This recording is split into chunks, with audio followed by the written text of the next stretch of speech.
Hello. Hi, do you work at the museum? I do, sorry, I don't talk. No? Okay, that's fine. So just talk to somebody at the museum doesn't want to talk to me. That's absolutely fine. Very difficult. We obviously don't want to put museum employees in a difficult position, whether or not they support us. So yes, not surprising that they don't want to talk. But they have been very accommodating to us at the museum today as we've been going around. And yeah, many thanks to them for allowing us to have this protest and not making it difficult for us to have these conversations with the public.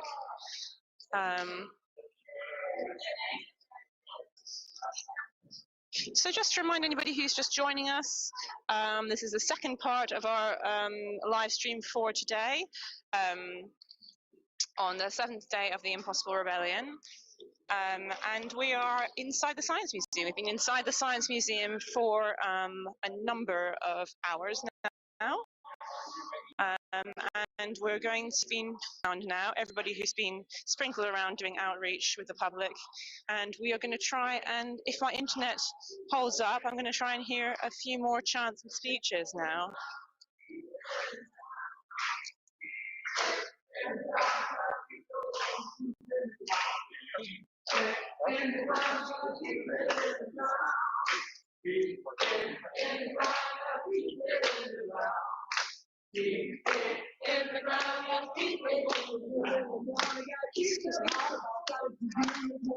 What they are doing here anyway?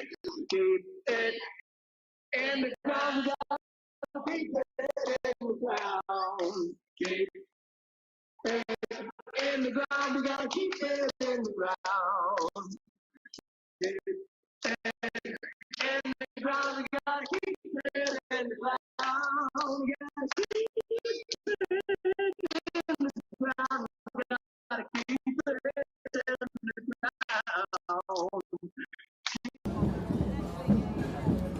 Hi, we're here today outside the Science Museum where we're with XR families, Extinction Rebellion scientists, different groups who have come together to call on the Science Museum to act now in the face of the climate and ecological emergency.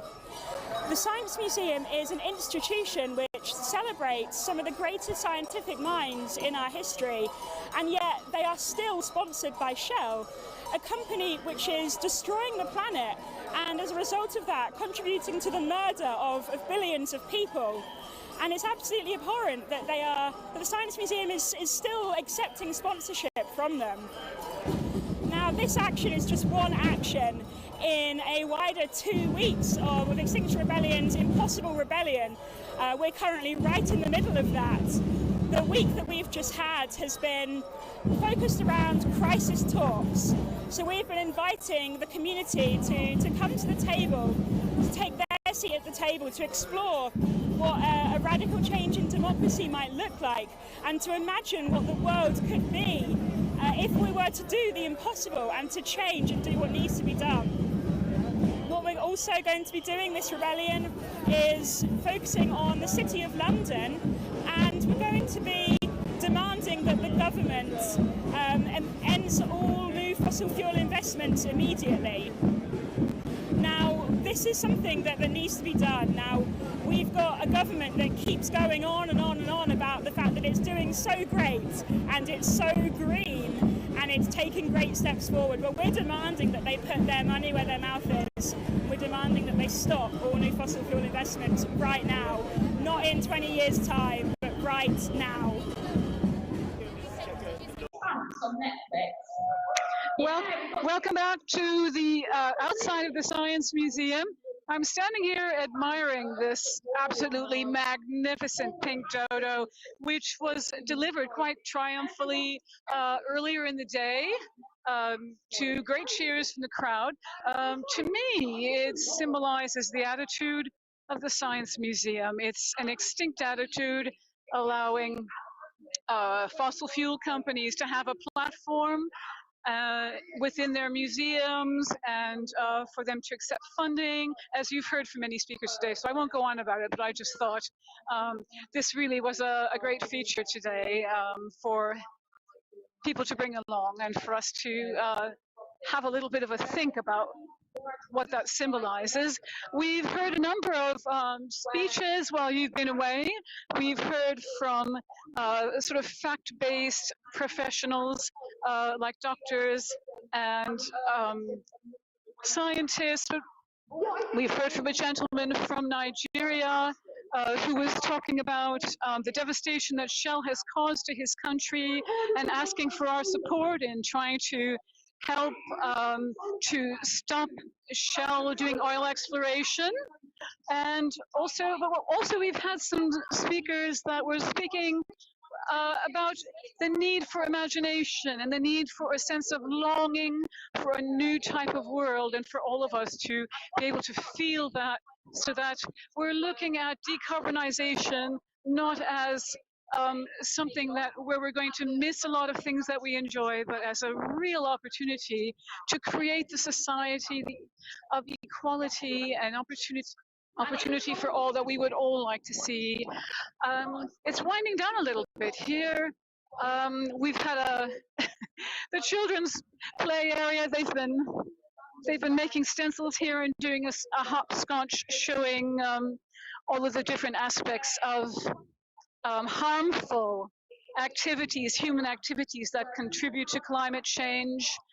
And also we have some sort of unique games going on that the older children can play here, putting together a giant wooden puzzle, etc. It's all winding down a bit now here, though. They're still speaking, but Star Trek's a good one. Star Trek imagines the future where I'm a bit lost for words, really, because the speaker is quite loud. It's hard to hear myself. human beings. We still have the tables here with all of our. And what I just wanted to leave you guys with today is the idea that sometimes people. I'll take you to the speaker. You're into sci-fi, or you're into fantasy and all that kind of things, that it's escapist nonsense, and you need to be focusing on the here and now. But the reality is that the only way we get to the future is to start imagining it and start dreaming about it. Yes! Woo! Yeah! And I think when you start imagining the kind of positive futures that you want to work towards, that's when we start to think about the kind of ideas that normalize those circumstances and can eventually lead to them becoming a reality. So if there are any writers amongst you out there, or any people who like dreaming up the futures, I challenge you, when you think of your next sci-fi novel set in space, or you want to escape into those kinds of fantasies, how about start seeking out the ones that have imagined the impossible, like we are doing here today, and are actually imagining the kind of futures that all the previous amazing speakers have been talking about so fantastically. Yeah, so thanks so much for listening to my little speech, guys. I hope you have a fantastic rest of the day. Live long and prosper. By air pollution from combusting fossil fuels, which is an insane statistic, isn't it? And when I see these kinds of exhibits, which, you know, have good technology, but as Charlie was saying, they're a long way away, and what we need to do is to stop putting carbon dioxide into the atmosphere in the first place.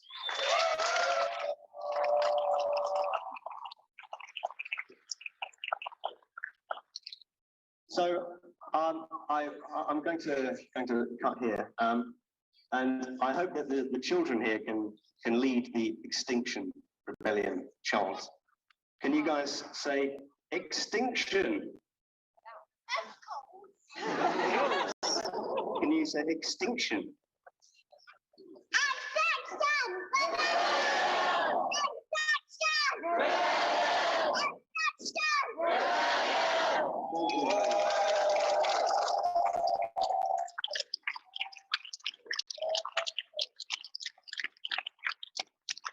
Thank you, everybody. And now we are going to march the procession back through the museum to the front entrance where we started. So follow the pink banner.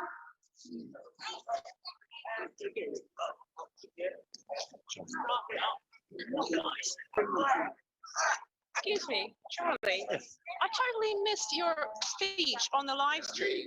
All right. We're live now. Would you mind saying a few words as we're watching? Of course, absolutely. Yeah, sorry, UK live stream. Allowed to by the chanting. Sure. Okay. Yeah. Let's let people move off, and then just to.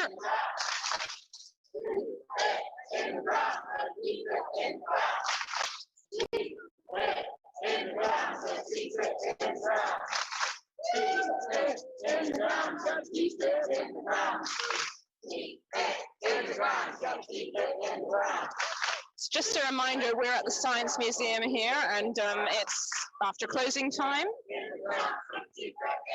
And I've joined a procession through the Science Museum and now leaving it. And we've had some speeches from some of the scientists and doctors who've been here doing outreach all the day, giving out leaflets, talking to people about about climate change as they've been having their day out. And we're going to move back to the entrance of the museum. There's lots going outside the museum as well, and we'll bring you some footage from there very soon. I've just collared Dr. Charlie Gardner because he did a great speech back there, but we missed it on the live stream because of some tech issues. So I don't want to ask you to do your whole speech again, but would you be able to tell me the main reason why XR scientists are here today?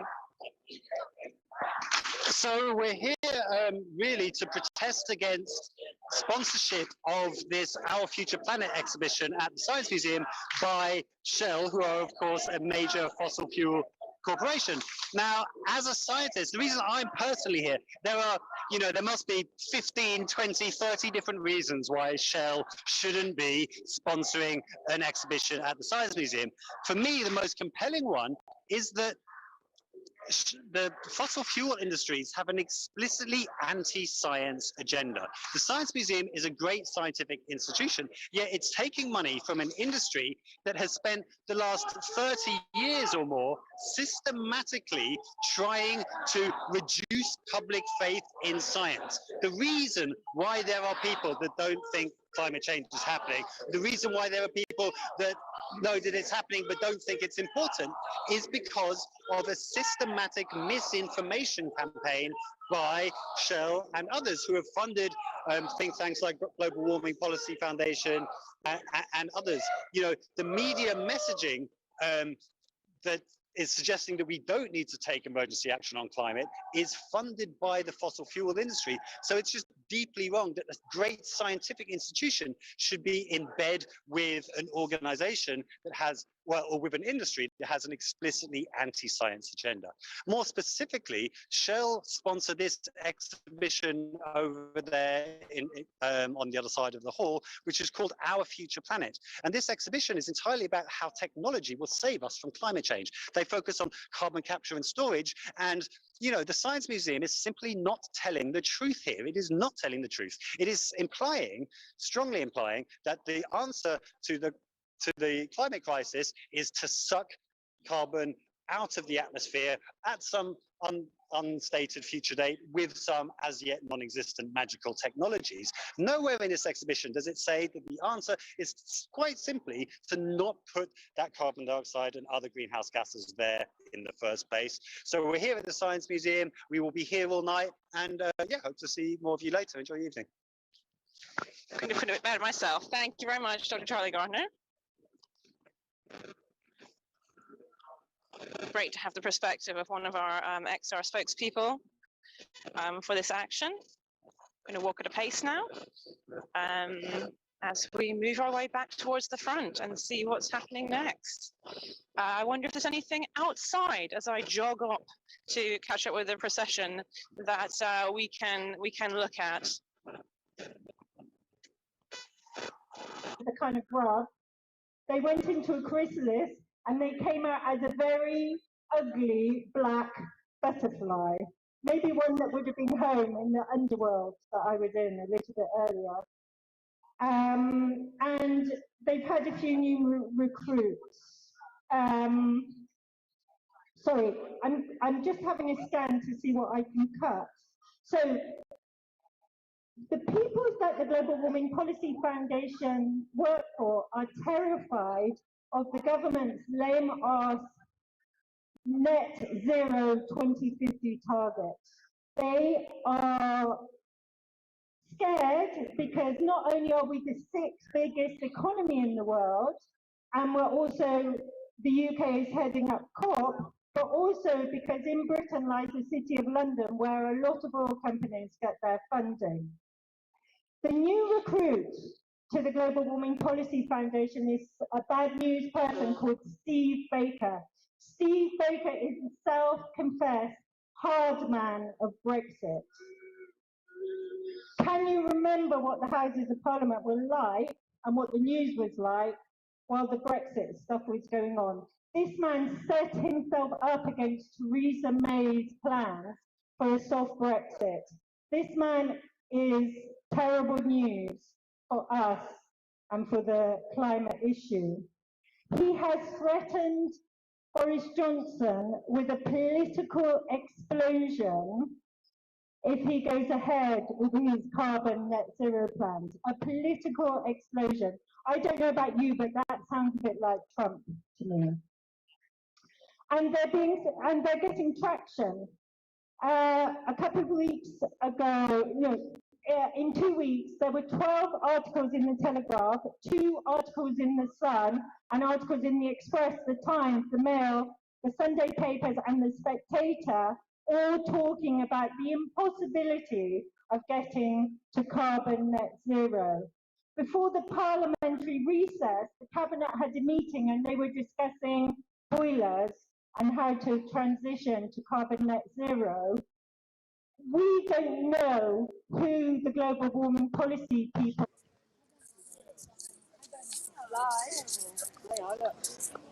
So we're here on the Cornwall Road junction and we have a bamboo structure.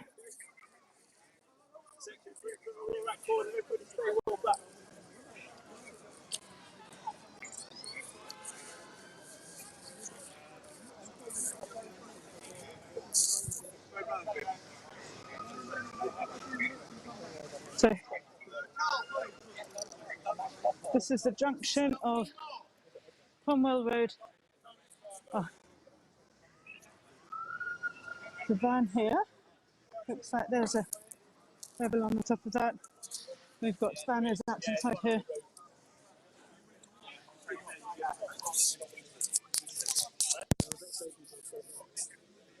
Anyone up for talking to camera?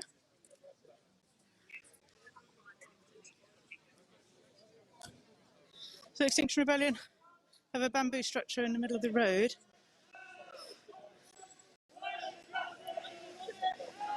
Looks like several protesters have been arrested before it got fully erected.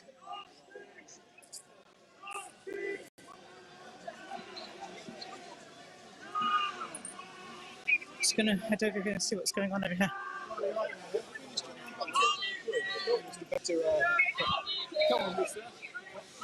We've got some.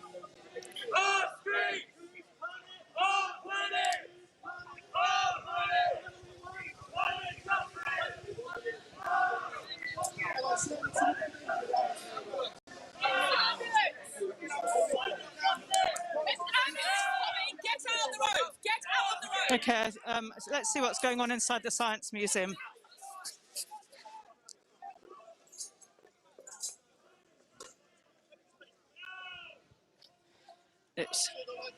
Okay, so they're just clearing for an ambulance to come through, so very quick clearance off the road in order for an ambulance to come down should it need to. It's being waved through now.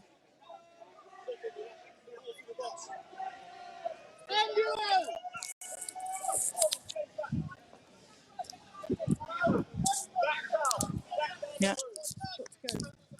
Woo. Oh, okay, I'm going to stay out the way. So A bamboo structure didn't quite make it up.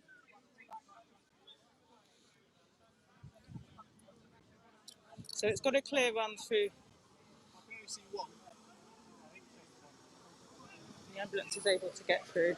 People very quickly cleared the road.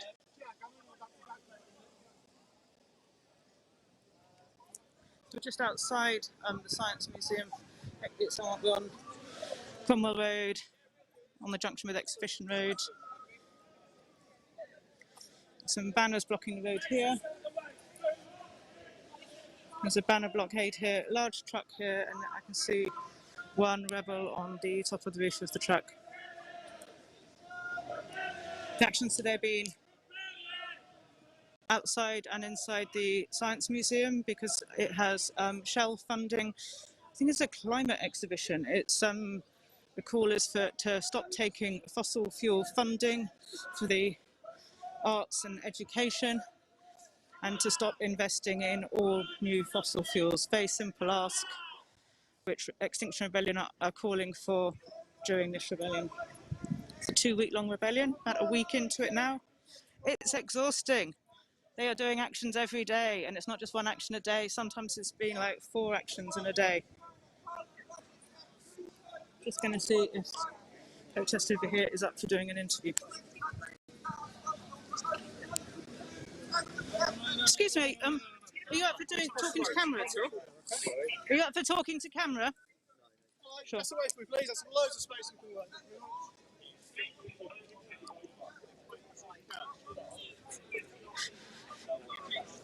Okay. So let's go and see what else is going on inside the Science Museum. Over to you inside. Yeah, so we're back at inside the Science Museum. As you saw, just went through all galleries on the ground floor down to the Our Future Planet exhibition, which is the one that we're worried about, Shell sponsoring, come all the way back. And in true XR style, we are having a die-in right in the middle of the energy hall, which is the bottom floor of this very long and tall institution. So beloved by the British public, and as you can see, we're letting visitors exit from the galleries along the ramp while we take a stand. And I would say we've got about 300 people here, between 200 and 300 people staging this die-in. As you can see, quite a few people near me in their scrubs, members of XR doctors, and representing all the healthcare profession, all the healthcare professions, I should say, many of them, XR scientists as well, dying in, taking a stand for the planet, and standing up against fossil fuel investment in the arts and culture sector. Let's see who else we've got on this die-in. Can get a look at some of the banners here. There's lots of children here as well with their families. Obviously, the Science Museum is somewhere where lots of families like to come, especially in the summer holidays. We're trying to be as visible as possible, and that's why we had all of our outreach this afternoon outside, activities for children and families to do together and to respond to the climate emergency. And also we've had crisis talks. So asking people to come and engage with us about the climate crisis, talk about what worries them, find out more from the scientists. We've got one protester on the floor here with her vest saying it's a code red. That refers to the Code Red for Humanity issued by the Intergovernmental Panel on Climate Change only a couple of weeks ago now, I believe, saying that it really has got, you know, the scientists have gone away and they've debated, and the Intergovernmental Panel on Climate Change is known to be very conservative. You know, there's thousands of scientists working together to try and come to consensus as to where we are on climate change, and it's bad. It's really bad. We are going to reach the 1.5 degree so-called safe limit above pre-industrial levels of carbon dioxide in the atmosphere. Within 20 years, that's going to happen. That's going to have huge repercussions for all of us, but particularly the young people and children who are here today. And we've got a lot of grandparents and parents who, that's when people say, when we ask people, why are you doing this? Of course, the most common reason people say is they're worried for their children, their grandchildren, and in some cases, for younger people, for children that they'll never be able to have, or they'll never want to have, because they'll bring them into a world where we might have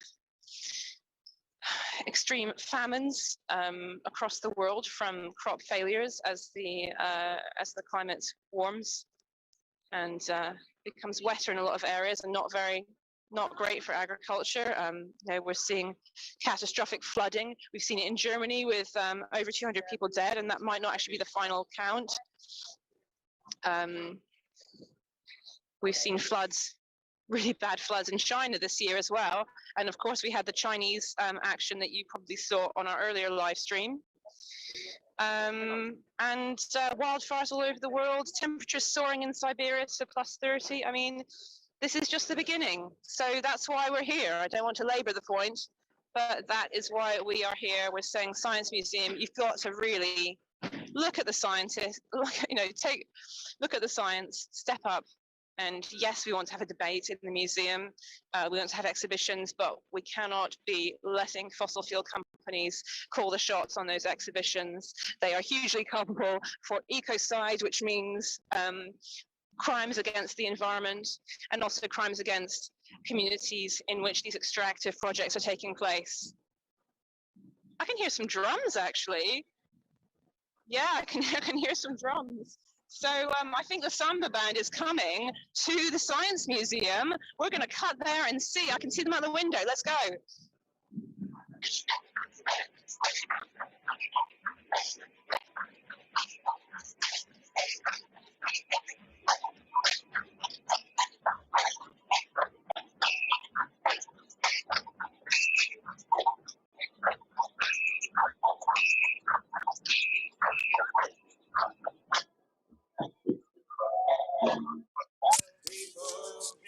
Hi, so tell us what's going on here, why you've come out today. Okay, well, we've come to this specific location. It's near the Science Museum. The Science Museum has a partnership with Shell, and we chose this target, this road, because we want to say it's not good enough for our public institutions, our museums, to be that are supposed to be protectors of truth and science, climate science, cozying up to fossil fuel companies that are destroying this planet. And we're taking non-violent direct action by blocking the road, because we believe that's the only tool we have to disrupt business as usual and to cause disruption and to get people to wake up. It's an easy way that people can act, those of us who have the privilege to act and take a road, hold a space and create something beautiful. We've not quite been able to get the structure up, but that's okay. We're here blocking the street, causing disruption. It's a beautiful sight. People are here watching, and we've got people like this wonderful live streamer talking to me now. And yeah, that's why we're here. So there's 2 weeks of rebellion going on. What would you say to people watching the stream thinking about they want to do something about the climate emergency?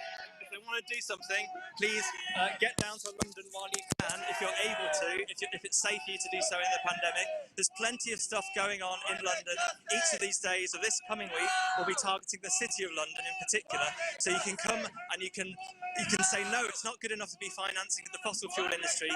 Did you know that the City of London, if it were a country, would have the 9th highest carbon footprint because of the money it pumps into the fossil fuel industry? So come and say that's not good enough. We need that money into renewables, into a just transition out of this climate emergency. Is there anything else you want to add? Sorry, can you repeat? Anything else that you'd like to say? Just that I just turned up today. I've turned up to this rebellion because I want to create change. I'm just an ordinary person like everyone here, and it's just I'm desperate. I don't know what else to do. I don't normally do these kinds of interviews. I'm not a public speaker. I'm not someone who's used to this kind of thing. I've just been doing rebellions for as long as I can to try and make change. And it's absolutely wonderful because people are joining us in the street, and the police can't do anything about people power. And yeah, thank you. Thank you very much. Thank you.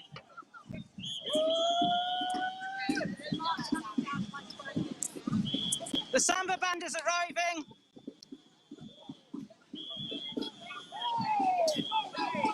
Currently watching an Extinction Rebellion protest here on Cromwell Road, just outside the Science Museum. And we're asking the people in charge to listen to the science. As you can see, the Samba band has just come behind me. We've got an amalgamation of plants, on the ground. Police are trying to disperse the peaceful protesters. This is a piece, as you can see on the back of that lady, says non-violent. This has just happened last 5 minutes. Oh, the camera goes, oh no. What's happening? Can you see this? This is a non-violent movement. No one is being violent. But you can see the police are pushing them around. Let's see if we can talk to one of those police officers today. As you can see, what's happening here is what's called a kettle. A kettle is when the police officers are trying to keep the people involved in the action behind lines, police lines. I'm gonna look this way. So they're holding up signs here saying, imagine the impossible. This is all getting, this is very intense. Now let's see if we can talk to anyone. As I mentioned, we're outside the Science Museum. Protesters here are simply asking. She's been pushed over by police. Oh no.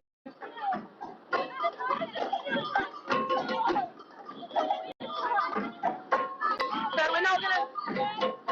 The star next watch has been pushed over by police.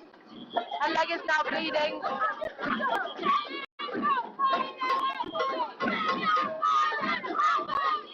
They're shouting, we're not violent, how about you?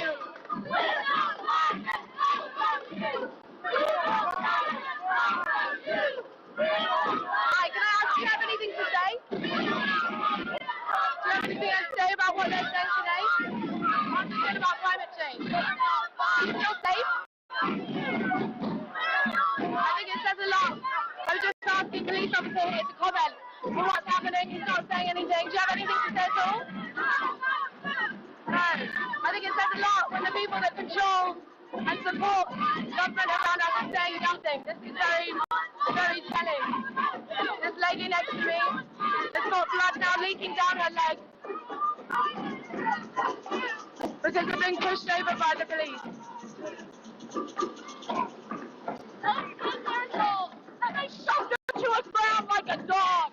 These men do not care about human lives.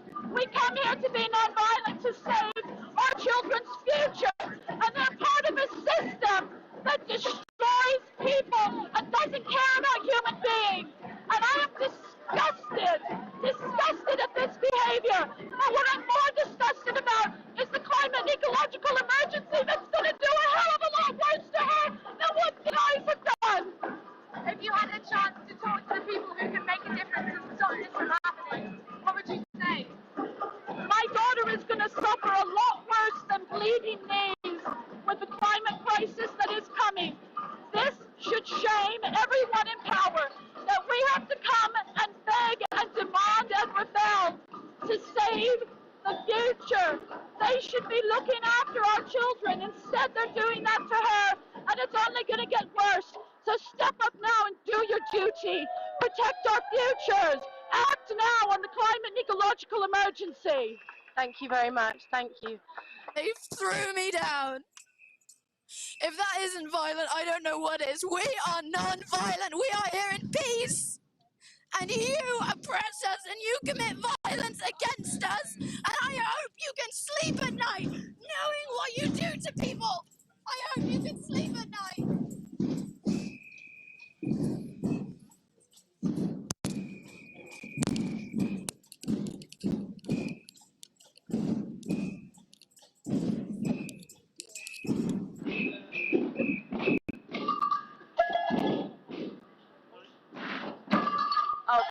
Okay. Hello, you just heard from one girl here that's just been pushed down by the police. I've asked if she... We've got 2 cameras now. Okay. We're allowed behind this barrier here. We've got people sitting on the ground. These are people who are likely going to be arrested today. They're willing to be arrested for... Hi.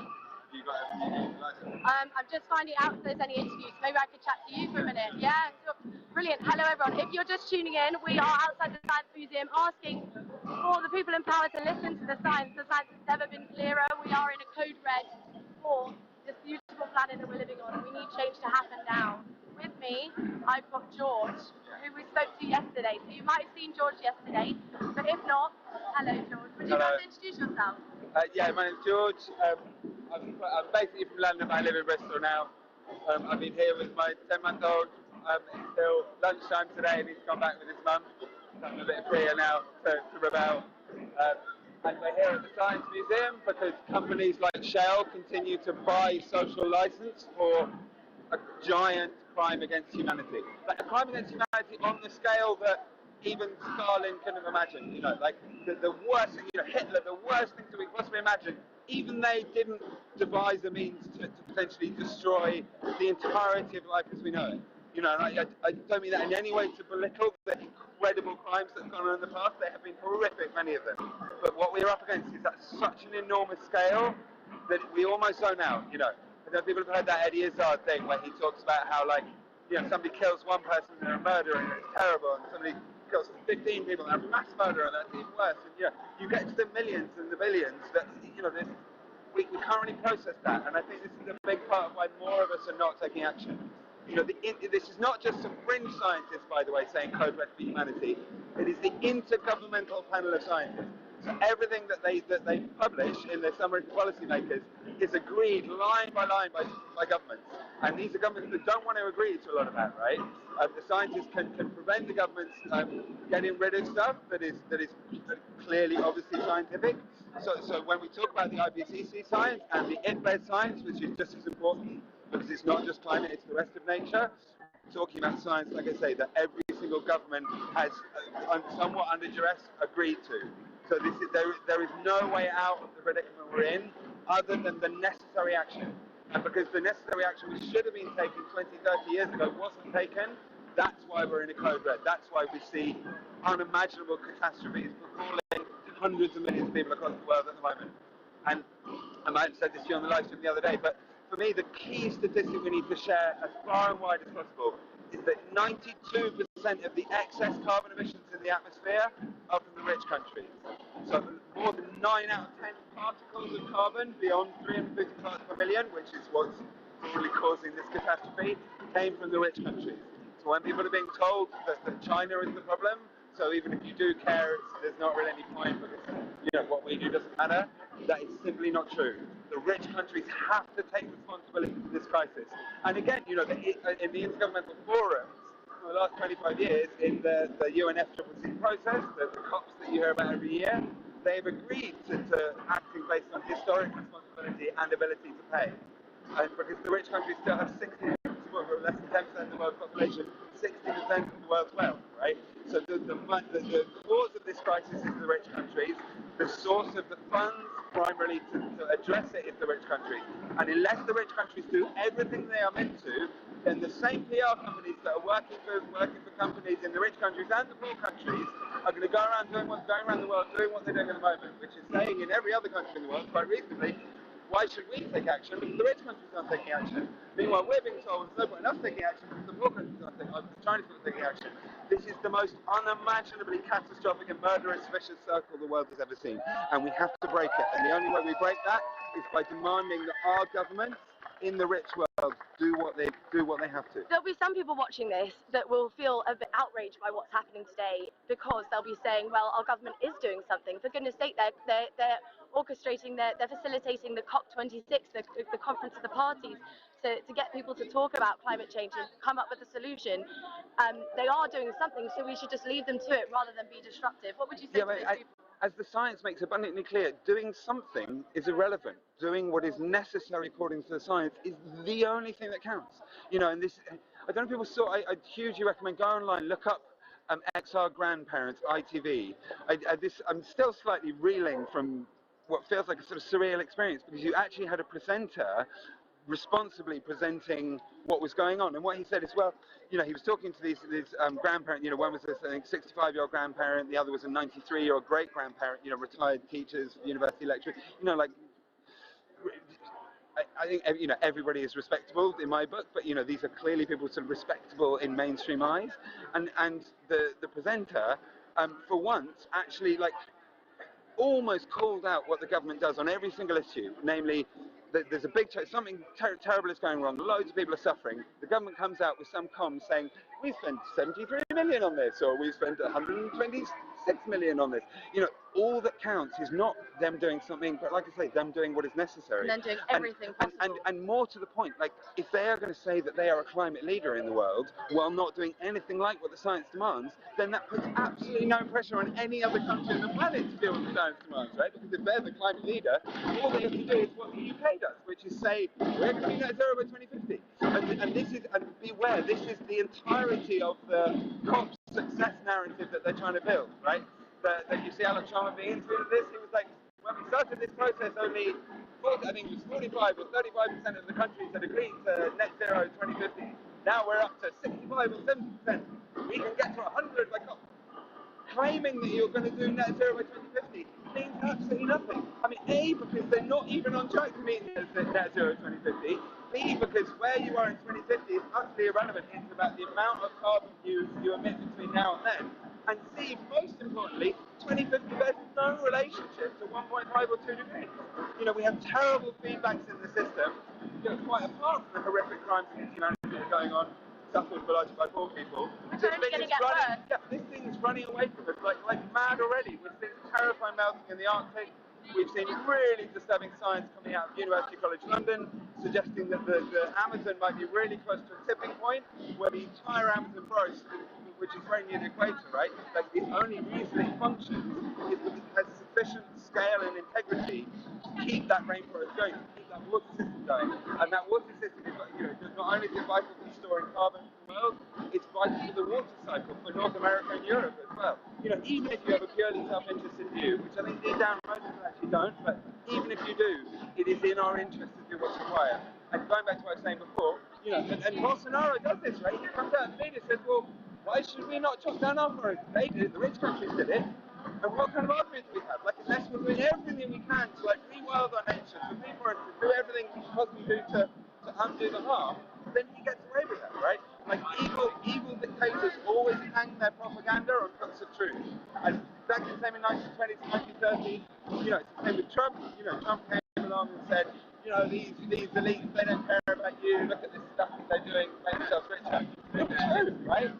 And it's like Trump's part of that elite, right? But because nobody else is saying it, if the mainstream is not addressing this, it allows these right-wing dictators to get away with it. And you're speaking about dictators, there's a really great podcast at the moment out called Real Dictators, where they look at the stories of these awful people you mentioned originally, Stalin and others like him, that have completely destroyed communities and really countries and a global landscape because of their self-interest.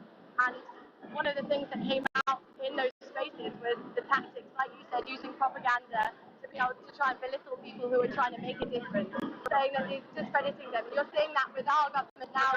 We've been told, we've been told incooperative trustees, we've been told many more things by Priti Patel. Extremists, right? Like, they're literally trying to pin us with the same label they use for Al-Qaeda or ISIS terrorists. Exactly, so I'd really like, if anyone's watching this, to have a look around when you're looking at these protests. See the doctors, the teachers, the scientists, the fathers, the family members, everybody pulling together here and saying, look, this is not one person, this isn't uncooperative trustees saying this is an issue.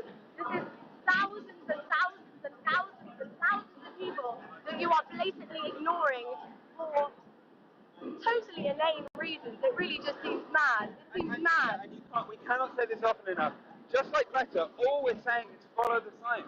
Yeah. And follow the science precautionarily. Like, do everything that we have to do. You know, even if we think that some of the worst things might not happen, if they even might happen, when we are talking about the viability of life itself, anything other than everything that is possible while maintaining a reasonable life for everybody, anything other than that is utterly insufficient in this moment in history. And it should be clear for everyone to see, but we have an information system dominated by right-wing media billionaires. Like there was a study a couple of years ago that put the UK way, way down in the list of press freedom, because we have an information system dominated not just by these 4 billionaires, but by the corporate advertising that pays for almost all media, right? So, you know, of course, a corporation is a legal entity that is required by law to maximise profit. So, of course, they're not going to want to put their adverts next to things that question that system, right? Like, none of this is sort of conspiracy in the kind of sense of stuff sort of a lot of the time, you know, in the sense of things happening by closed doors. Everything that's happening in the world at the moment is happening as a matter of course in terms of the systems that we've set up. Anyone who's watching this, look up Priti Patel, tobacco lobbyist, and then read the Express article this morning that she wrote. You know, this is a woman who professionally, for decades, has tried to make the most awful things in the world look acceptable. And it's not just that she was a lobbyist for a tobacco company, she was a lobbyist for a tobacco company operating in Burma, which was, you know, operating basically slave labour conditions under a dictatorship. You know, this woman is a professional at making awful things seem reasonable and making brilliant, like courageous things, like people, like normal people standing up for these future for their children, look like terrible things, look like extreme activity. This is not extreme. You know, and as I'm always saying to people, if anyone has a better idea of how to try and make the necessary change happen, please let us know. We would far rather not spend nights in police cells and get vilified and, you know, all the things that people have to go through as rebels, right? So if you have a better idea, tell us what to do. But as far as the science that we see, as far as we understand it, the suffragettes, the Chartists, you know, these people that are part of a noble tradition of progress in this country, they use civil disobedience for a reason. And it's the same reason Extinction Rebellion is successful, right? Like when nothing else works, coming out and disrupting things going on as normal is the only way to force attention. And putting yourself on the line for it is a big part of that as well. Because even if people disagree with this, they've got to recognise that clearly we must really care about it, right? And if we can use this platform over and over again to get people to see that all we're saying is do what the science demands for us to have peace for our children, then we have a hope of a decent future. And like I said before, again, we can't say this enough either. We have the capacity in the world like never before to create a beautiful, breathable, fairer world where everybody has enough. Like we're told this lie that it's capitalism that has given everyone progress. It's not. It's science, technology, it's the entire fruits of human understanding and endeavour over thousands of years. And if instead of giving most of the wealth and power to a tiny percentage that are thereby doing most of the damage to the planet, we actually shared that reasonably, we can have a decent world for everybody, right? And everybody teaches their kids this. We know this when people are 5, but somehow we've been sort of bamboozled into thinking that, you know, in the real world, it operates entirely differently. So a system where billionaires, you know, get richer and richer and head towards being billionaires, and they have more and more political and financial power, somehow that's going to benefit everybody, right? I mean, it's just madness what we've been brainwashed into believing. But it's there every day in the drip feed, right? So things that are stepping back from it, unbelievably unreasonable, are seen as just like the inevitable only way we can do things. And we have to break out of that because it's madness. Now, George, you're sat behind the police lines, as are we, which means in a few moments you probably will be arrested. Is that fair to say? I would have thought so. Probably. Yeah. I had plans for tomorrow morning, so I wasn't planning to get arrested today. I was going to get arrested tomorrow, but I probably will end up getting arrested today. Yeah. And can you explain really what has led you to this position? Because you said we're not extremists here, everyone here is peaceful, there's signs on everyone's bodies, I'm peaceful. What about you, police? This is not something we're trying to get violent about, we just want change to happen. You're a dad, like this is not, you'd probably rather be with your child right now. So I want to touch the football without doing it. That's what anyone. And instead you're getting arrested. I wanted to touch the football. You know, that's what I really like to do. I like to just doing like fun stuff like most people want to be doing, right? Yeah. But unless we do this, we're screwed. You know, like and like I said, if anyone has a better idea, then let us know.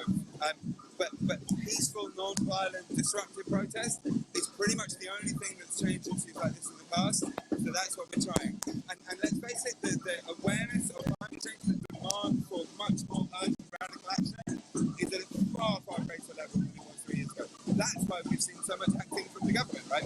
As Greta Thunberg said in her video recently, the acting we've seen from the government is not in the sense of taking action, it's pretending, you know, so their response to the public's, you know, increasingly visceral awareness of the threat that we're facing is to say impressive sounding things about what they're going to do in the very near future, and meanwhile, by sleight of hand, doing exactly the opposite in the present. And because the media is effectively in their pockets, or maybe they're in the media's pockets, you know, we don't get, you know, this should be on the front pages every day. You know, it should be government claims it's a climate leader, but meanwhile it's, you know, it's funding 27 billion of new roads. It's trying to expand every single airport, thereby obviously massively increasing our carbon emissions. But do we see that? Do we see those headlines in the press? You know, maybe the Guardian a bit. But yeah, so think. You know, we just need to think for ourselves. Listen to the science, think for ourselves, and go and look at the extremists in Parliament Square, right? Look at that extremist, you know, Martin Luther King. Go and look at the extremist Gandhi. Go and look at the extremist Emily Pankhurst. I can't remember which suffragette it is in Parliament Square. But one more point I make about that is that these people are the symbols for thousands of ordinary people who in their day got to the point where they're like, I'm not standing for the fact that half the human race is treated as if they're somehow inferior human beings. I'm not standing for, you know, I'm not standing for a situation where people, because of the colour of their skin, get brutalised and, you know, treated like subhumans and we steal all their stuff. You know, it was normal people in their thousands that every one of those movements was made up of. You know, and yes, like I said, there are these symbols of those movements, but we mustn't buy into the idea that it's just these sort of single amazing individuals, because, you know, people respond to when Extinction Rebellion references those movements. People say, oh, what, so you're saying you're these like amazing people? No, we're just like the normal people of today that have got to a point with a really crucial issue where we say we're not standing for it anymore. We're going to do what we can, not because we know it's going to work. Like, the momentum in the world at the moment is entirely in the wrong direction, right? Like, it was code red for humanity 20 years ago, and we've made it worse and worse and worse since. It's not just that we haven't acted, it's we've been making it worse every single day, and we continue to, right? Even during the pandemic, when emissions went down 6%, there was still massive emissions. You know, we were still massively increasing the amount of carbon dioxide in the atmosphere last year during the pandemic, just increasing it slightly less than before. So we have to change everything. It's really clear. We have the alternatives on almost every front, not with flying, but then loads of our flying is flying that could be on trains instead if they made them cheap and affordable, right? Like, you know, any remotely short-haul flight. But every other area of society, we have alternatives. But we have to have much greater equality, because quite simply, the inefficiency of the use of resources on the planet that comes from 10% using over 50% of resources, if the other 90% have to make do with the rest, then of course what happens? We destroy more and more of the planet to provide for people's needs. We just have to have a fairer world. And like I say, everyone understands that when it comes to their kids. Like, sure, everybody wants more stuff for themselves, but unless you work out how to make sure that everybody basically shares, which doesn't mean everybody having exactly the same in some sort of terrible communist nightmare, just some level of basic sharing and equality, so that people's work and lives are equally valued, right? Like, everyone must realise it's crazy for a nurse who works her ass off all day to save people gets like 1,000th as much money as somebody who like pushes buttons in the city. No one, you know, the finance is a really important job. Like, finance is a really crucial part of like allocating money for things that are valuable to society for the future. But it's just crazy that some people get vastly more, and of course that rips apart the social cohesion, because people don't feel that we're on the same team, right? And that feeds into divide and rule, which has been happening for thousands of years. And that's how we have a situation where everywhere in the world... Sorry. Okay, cool. But just to make the final point I might make the other day, this is not just in Europe or America that people think that things are far too unequal and the elite have too much power.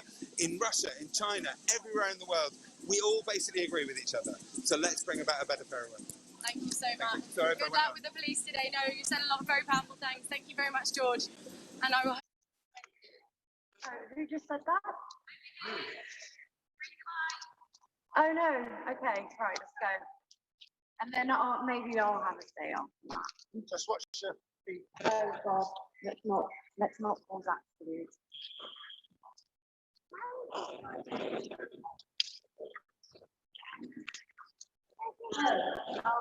I just want to say that I am not a scientist. I'm an artist.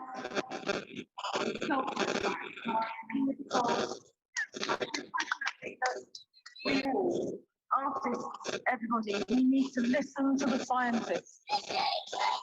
Yes, as artists, we can play our role occasionally, but it does seem a bit pathetic sometimes when we have an exhibition about environmental art.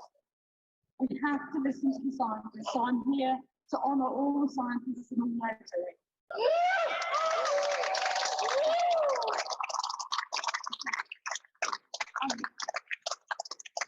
I think I'm just going to hand over to my friend here. Hello, I'm here representing all children. My own son with his future ahead of him, all children all around the world, and all future generations, their lives compromised and threatened by what's happening from the last 30 years of carbon emissions. And Shell is complicit in that. And I feel that Shell should not be doing this sponsorship. It's completely wrong. And the IPCC report has said code red for humanity. How much clearer does that need to be?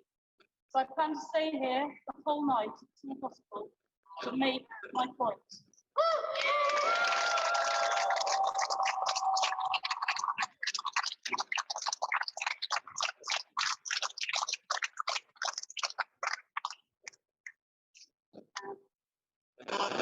So I'm from the Citizens Assembly Working Group for XR UK, and as you may know, the Citizens Assembly on Climate and Ecological Justice is our third part.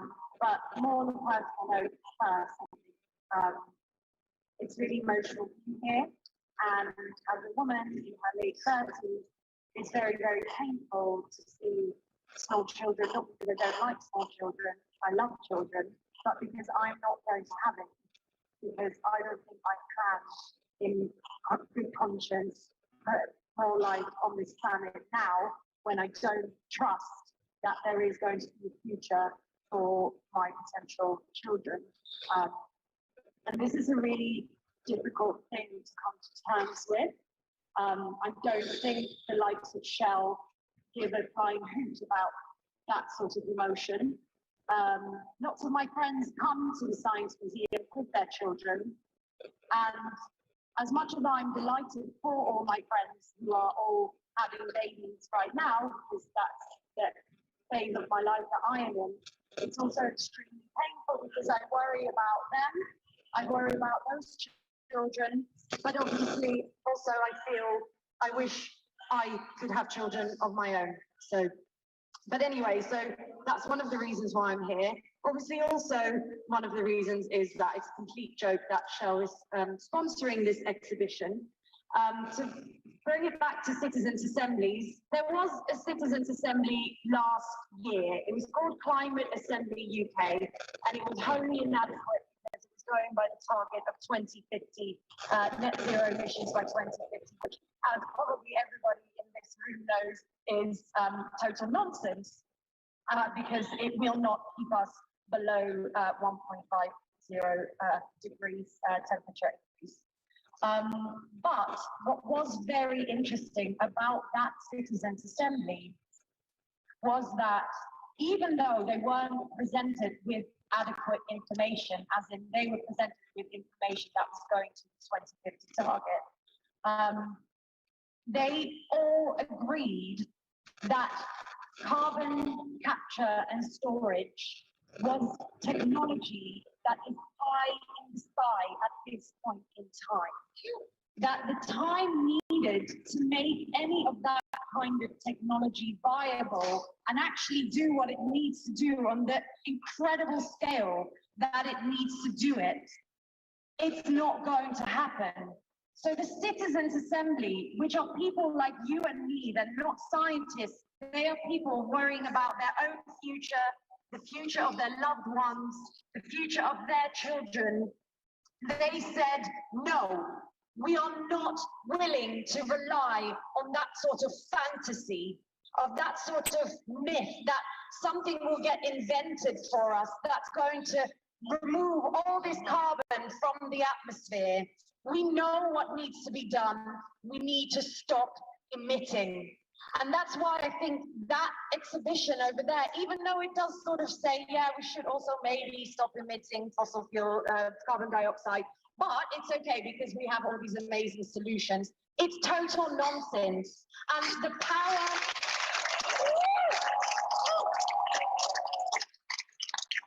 And I think it really highlights the power of the collective intelligence of ordinary citizens, that when they come together, they don't buy into all this bullshit. They know that this is nonsense.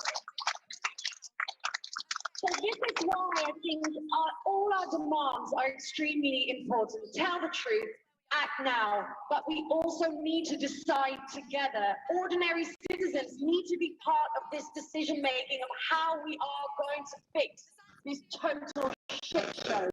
Because the politicians on their own can't do it. The scientists and the engineers clearly on their own cannot do it. They need us, the ordinary citizens, and this is what we want to do through our third demand, the Citizens' Assembly on Climate and Ecological Justice.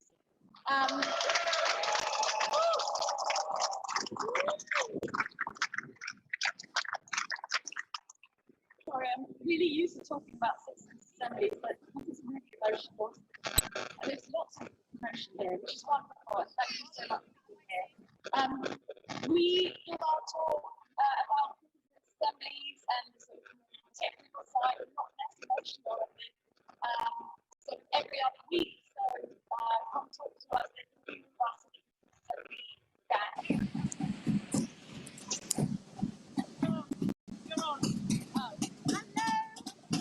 Welcome back. You're on the outside of the Science Museum now, where we are just in front of a massive lorry that's been pulled in front of the road to block the road outside the Science Museum. Pretty pertinent, given that we're outside the Science Museum. We're simply asking, can we listen to the science please now? We should have listened to it years ago. We still haven't. Something needs to be done, and it has to be done now. So that's why all these people are here. That's why this van is here behind me here, saying enough is enough. Now, while we've got a lull in the conversation, let's see if we can hear from the person on top of the van. Hello! Could you tell me why you're out there?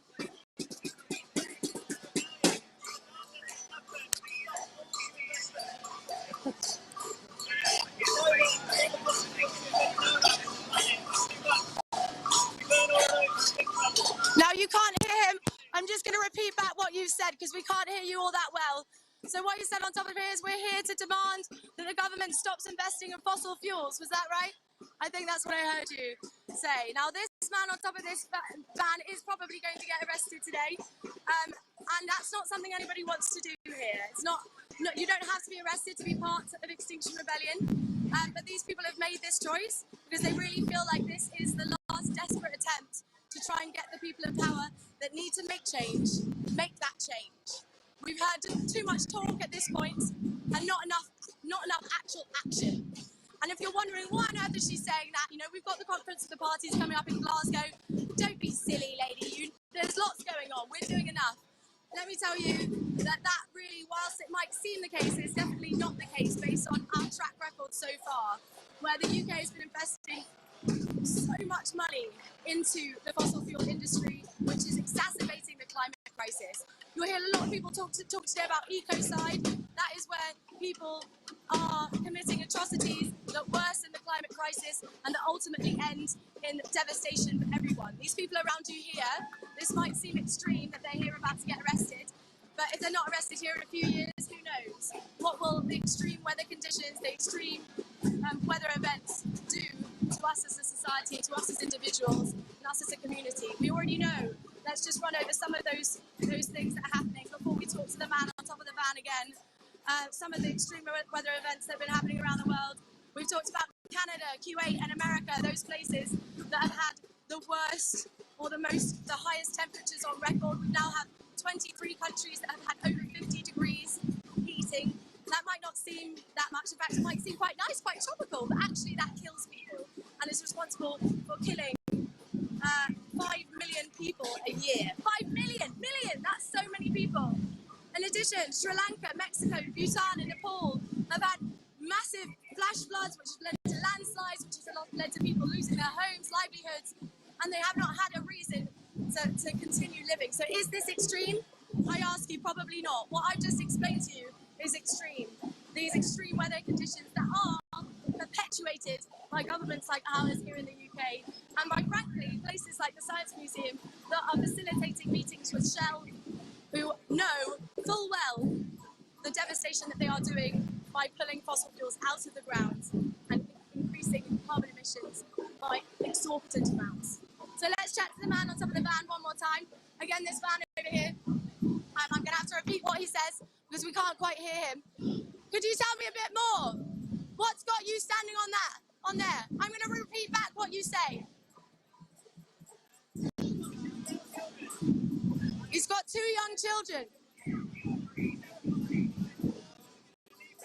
And I'm terrified by the world that we're going to leave them. And also the questions they'll ask me one day.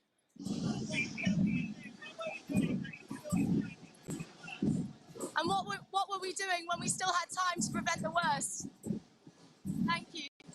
That's powerful enough, isn't it? Now, are you a parent watching this? How did that make you feel? That's pretty awful, isn't it? We spoke to loads of people yesterday. One very young lady said, if I'm honest, I'm not here for my children's future, I'm here for mine. I'm here for mine because this is threatening me. We've had communities in Doncaster completely destroyed by the climate crisis. We're seeing coastlines in Wales eroded, people having to move already. We're likely to see... Oh, we're not. The police are trying to talk to him up there, just checking he's got no medical problems. That's good. Seems police on this side are friendly enough. Now, as we go, let's keep walking around and see if we can speak to anyone else about why they're here.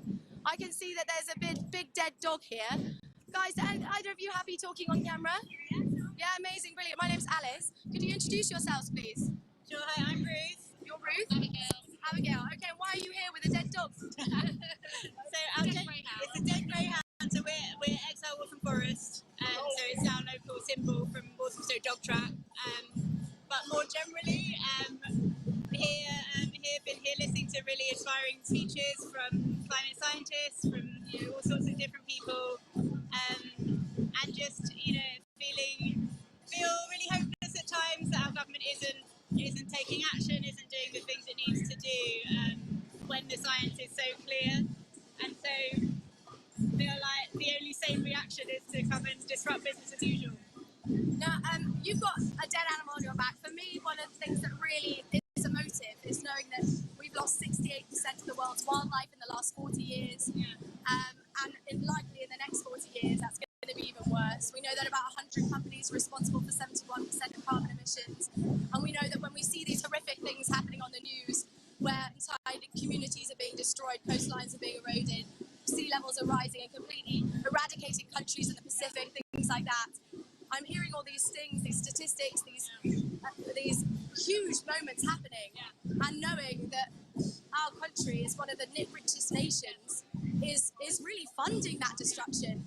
Though we might be miles away from these people, though it might be happening in a much lesser extent here, we're definitely party to that. How does that make you feel as British citizens, knowing that our government is a party to exacerbating the climate crisis in the way it is? I think that's one of the biggest issues for me, is the inequality of the crisis at the moment, and that this year everybody's woken up in this country and people are a bit worried, but they're completely ignoring the fact that in the rest of the world this is happening all the time. The UNCHR is saying that 20 million climate refugees every year now, and it's just going to get more and more and more and more. But to the countries that have not caused it, we're causing it, and we're just sitting back and going, yeah, sorry, we're causing you all to live in horrific situations, and we're causing you all to not be able to farm on your land and to have everything ruined and your whole livelihood taken away from you. But we don't care. We don't want to change our lives. And that's just absolutely disgusting that Britain's such a big part of that. But of course, that's what we do. But, our colonialism, our capitalism, they're the same thing. We've done this to the world over and over and over again. And this could be our turning point. This could be our time to say we're going to actually help the world and stop ruining the world for once. And listen to Indigenous peoples and listen to the global south and what they're telling us to do and take instruction and actually try to help.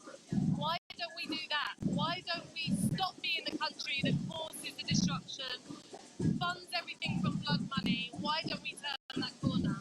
Yeah, absolutely. And if you're wondering more about blood money, which is what you just spoke about there. You can have a look at some of our streams from yesterday where we talked about how unacceptable it is that the money that goes into this country is unfortunately fueled by fingers in pies that are causing human and animal disasters around the world due to the climate crisis and also a colonial and imperialist history.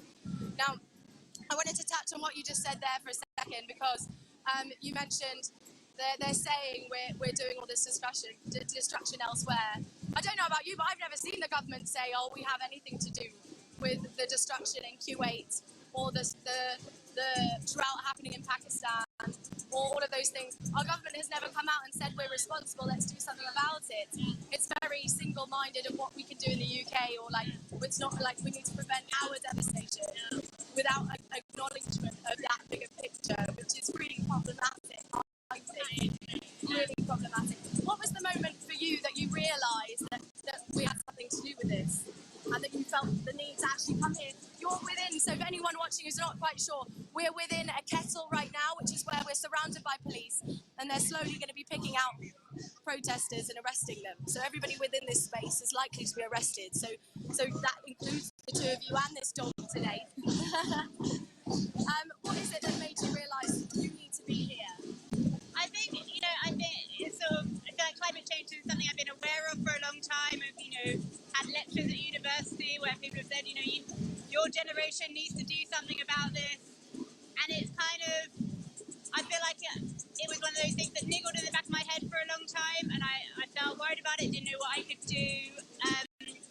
And I went to an Extinction Rebellion talk, and the kind of the idea that we just have to put our bodies on the line and take responsibility for our sort of personal contribution to the crisis, for the country's contribution to the crisis, and so we can come and make a difference. We don't have to be bystanders. And I think it was that switch of and even if this isn't, maybe this won't work, maybe it will. I hope it will. But we got to try. And I think it was that moment of saying I'm gonna come and do my best and put myself out. Well, that was the thing. That the gentleman up there on top of the van, which must be a pretty scary but kind of interesting place to be. He's looking down. He's looking very somber. He's all on his own. I know it probably would be much nicer to be able to have someone to talk to up there. But he was saying, I can't bear the thought of having my children, when they're older, be like, what did you do when there was a time to do something? Do you have any family members that are motivating you? Yeah? I've got a 17-year-old son, so his future is quite horrific. Any kids at the moment, their future is going to be awful. And not in 50 years, in 10 years' time, let's be clear, London's probably going to be underwater a lot of the year. And it's just awful to think what his life will be and what I took for granted. I wasn't like a lot of the people here. I did not know. I was a management consultant. I was flying every single week to Switzerland, and people used to say to me, oh, aren't you worried about your carbon footprint? And I used to go, oh yeah, because I knew I recycled and I knew a little bit, but I was naive enough to think that if it was as bad as it is, the government and the businesses wouldn't let me do it. I wouldn't be able to fly every week. There would be some discussion about it. There would be some thought about why I was travelling and, causing the destruction which it was causing. And it never happened. And when I discovered on my own and started talking to my colleagues who didn't believe me, and still don't, a lot of them, I just couldn't believe how much ignorance, and not deliberate ignorance, there is out there because no one's telling us. So when XR was talking about tell the truth, it truly is what we need right now. We need everybody to know what's happening because nobody really understands what's happening. And a lot of people don't want to be part of it, but they don't realise how bad it is and what they're doing. I think that's a really key point. It's one of the top demands is to tell the truth. And then if we can tell the truth, we can react to that truth. If you knew watching this that the COVID pandemic was coming, but there were some things that you could do to prevent that, which ultimately is also the same things that could be done to prevent the climate crisis because the two feed into each other. If you knew that, wouldn't you do anything in your power to prevent that? Absolutely, you'd be mad not to. So now we know that the climate crisis is worsening all over the world and is currently and will destroy so many people, animals, homes, places. Let's do anything we can. Thank you so much for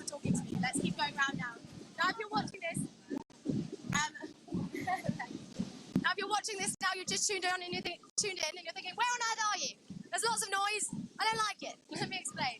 We're outside the Science Museum. The Science Museum is supposed to be holding science in high esteem, yet it's ignoring the science by inviting spaces for Shell to talk and to have a space to be heard. Shell is one of the world's most polluting organisations, responsible for taking so many fossil fuels out of the ground, and that is outrageous. They've actually known, Shell has known for a very long time about the consequences.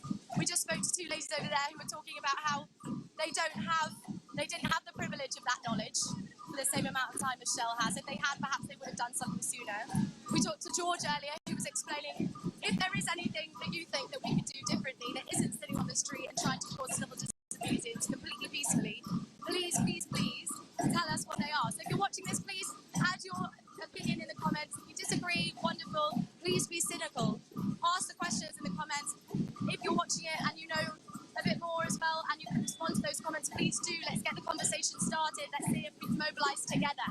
Here around us we've got mothers like we just spoke to, their fathers like we spoke to before, and on top of that van behind us there with the Extinction Rebellion flag is a father of two as well. We've got doctors, lawyers, academics, people who are your next door neighbour probably. This is an ordinary movement of people, ordinary people coming together. No matter what your skill set is, we need you. Behind you, you've got the musicians. The people are brilliant at banging a drum. They're bringing the motivation, so important. If you have the ability to bang a drum, there's a place for you there. We've got a car here in the middle of the road, a massive lorry that's blocked the road today to try and get the attention of the people in power to say, look, this is the extent we're willing to go to get attention on this. And more than attention, we want action. We want action. That's what we want. So if you're a driver, there's a place for you. If you're a cyclist, look, we've got bikes over there, people cycling around trying to help where they can. If you're an arty person, look, we've got banners here that I think say listen to the science. We've got all sorts going on.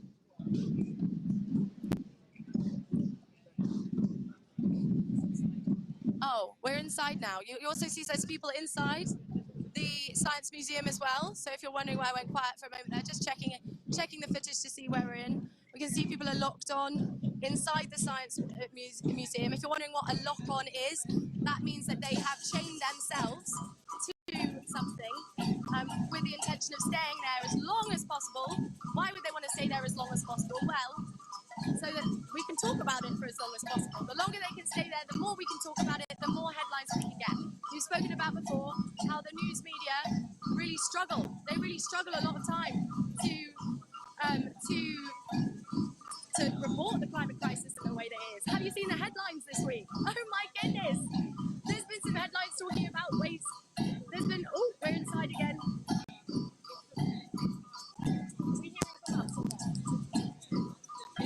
Oh, okay, great. So as you're looking around these people and you can see them in here, surrounded by policemen in suits, just remember that we're here to try and get the attention of you watching this. We're not trying to preach to the choir, so please, if you are watching this and you're an environmentalist, wonderful.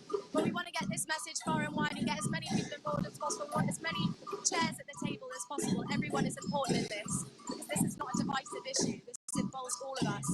So please share this video with at least 5 other people so that we can get that out there, we can get more people here, and we can get more action, because we need all the action we can.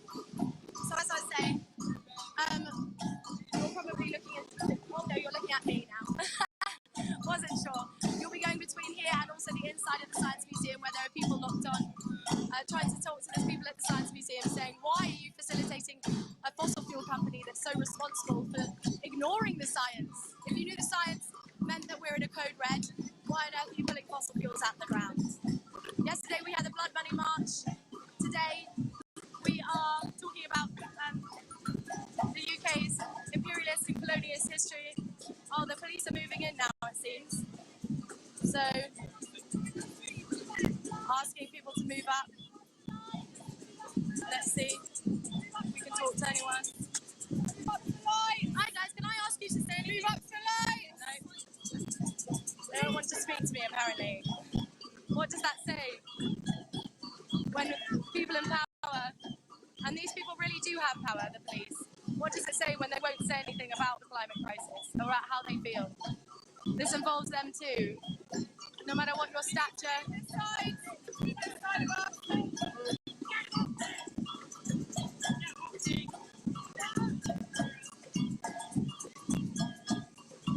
Now let's see if we can talk to. Okay. Now let's see if we can talk to anybody else that's here.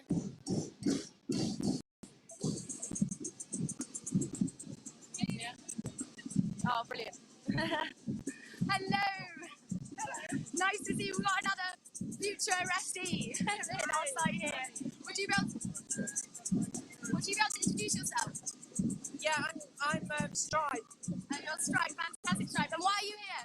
Well, it was because I was reading in the paper. I was a bit late around the table with this, but I think it was independent, and it was talking about the Science Museum, and I don't know if the general public knows, but apparently the Science Museum, basically to get money for its current exhibition about the future of the planet, it got sponsored by Shell, but it had to sign a gagging order, so it couldn't say anything bad about basically what Shell does, which is basically affecting the future of the planet. And I was just so unbelievably outraged.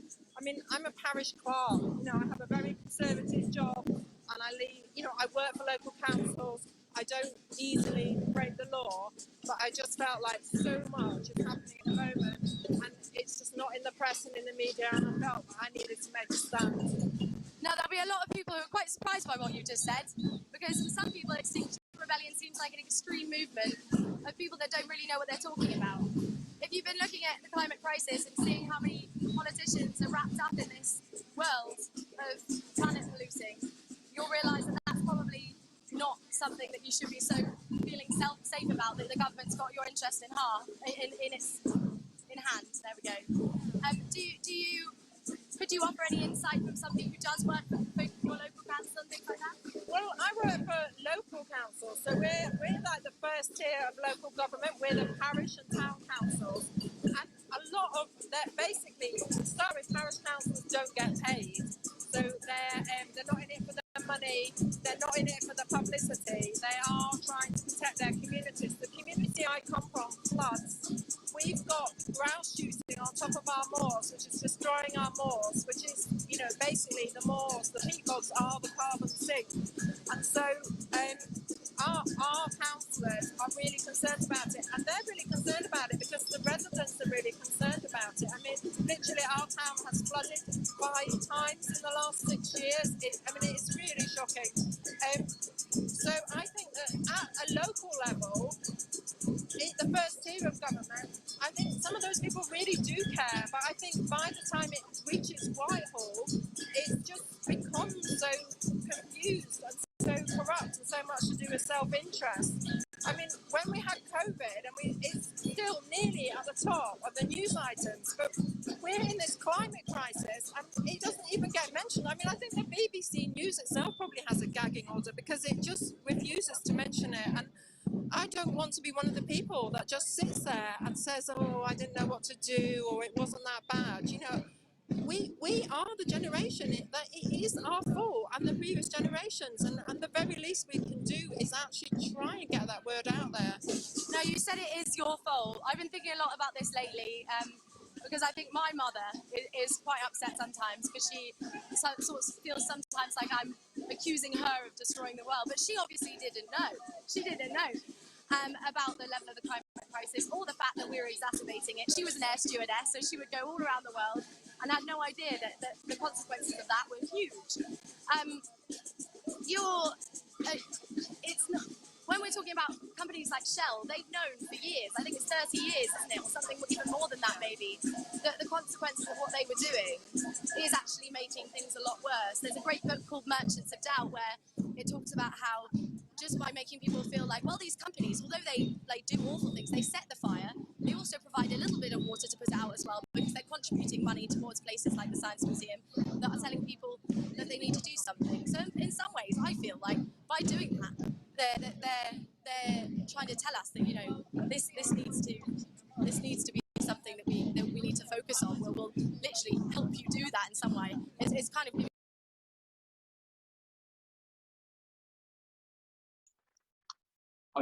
I'm so tired and frustrated of trying to treat people for illnesses that don't need to exist and which are going to get worse, and sending them back out into a world which is making them sick. And that's why I'm here today to say we need to rethink how we do this. We need to create a world where healthcare is a minor part of our lives, and the world in which we live allows us to flourish and be healthy. Thanks.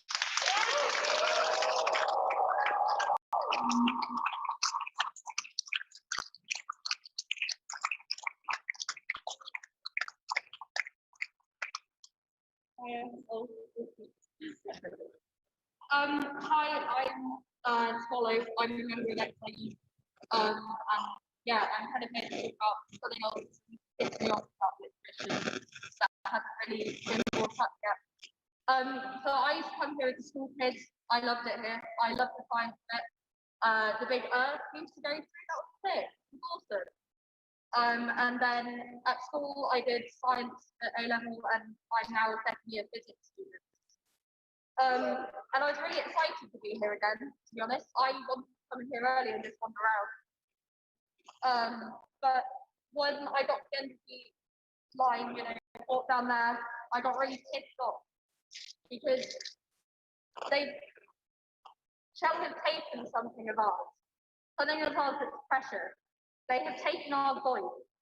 Inside a glass cabinet back there, just behind thick glass, are 3 youth strike posters saying keep our earth cool with an ice cream stick and act green now. That is our voice being used as advertising.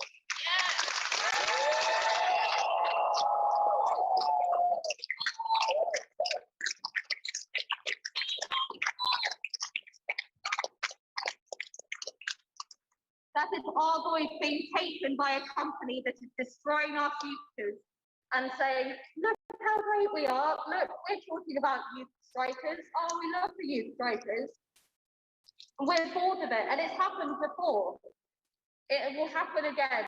And as young people, our voices are constantly commodified and constantly put down by big companies who just want to look like they're doing the right thing. And I'm really bored of it.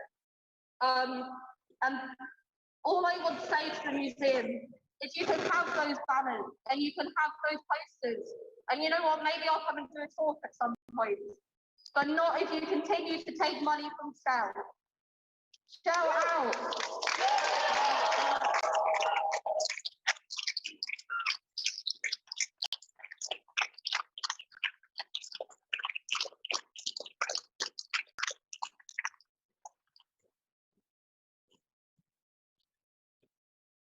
Hey everyone, my name's Aaron. It's so lovely to see you all here today. A couple of months ago, a few of us in Scientists for Extinction Rebellion, we locked ourselves onto the exhibit at the back of the hall.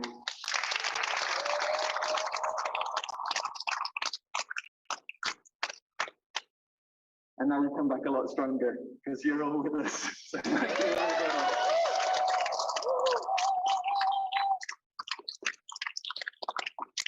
There's been a lot of great speeches here, and I don't want to add anything else to that because you've all said what needs to be said.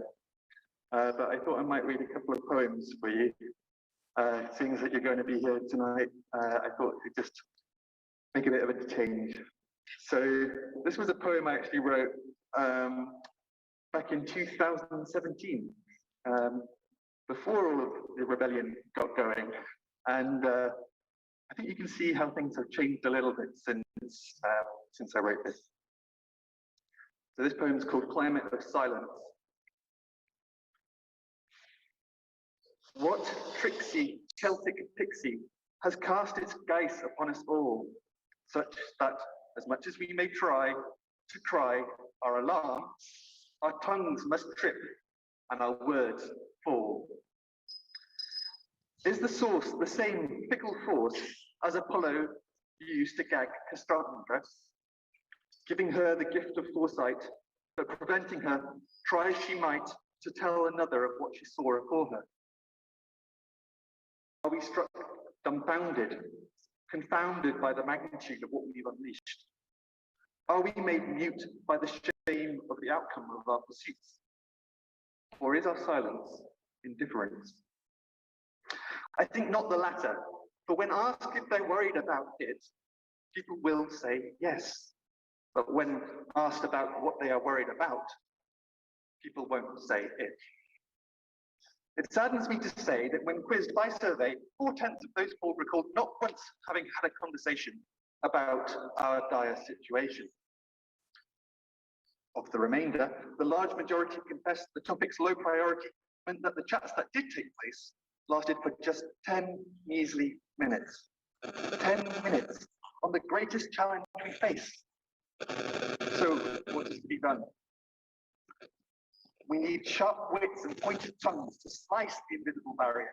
We need to pound the drums. We must make a great fuss and ado, a hullabaloo to end this taboo. We need stories. We need songs. We need poems and pictures to send out a warning, not to lecture, but to talk heart to heart about global warming. Thank you.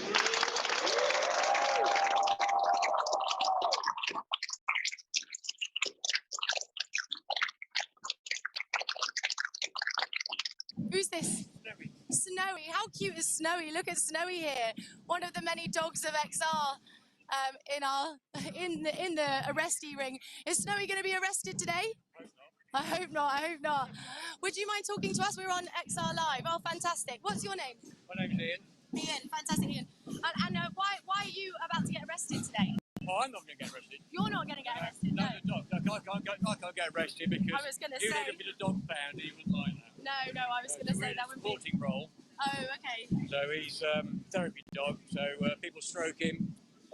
They chill out. He chills out. It's all good. Oh, nice. That's lovely. Now, how do you feel about knowing that the building that we're outside here is getting funding from Shell and is unable to talk about how Shell is a problem, and this is a scientific building? Well, it's not right, is it? Shell shouldn't be supporting our museum with their lies. Yeah, absolutely. Now, when we talk about listen to the science, how do you feel about that phrase? Do you think that's happening right now? We are listening to the science, or do you think we've got some work to do? We're listening to the science. The scientists listen to the science. The doctors, a growing proportion of people are listening to the science, I think. But I think making vast profits out of destroying the earth couldn't afford the science for a lot of people. Now, I think it's shocking that you and I know about this to this extent, and yet things aren't being done in line to react to that emergency.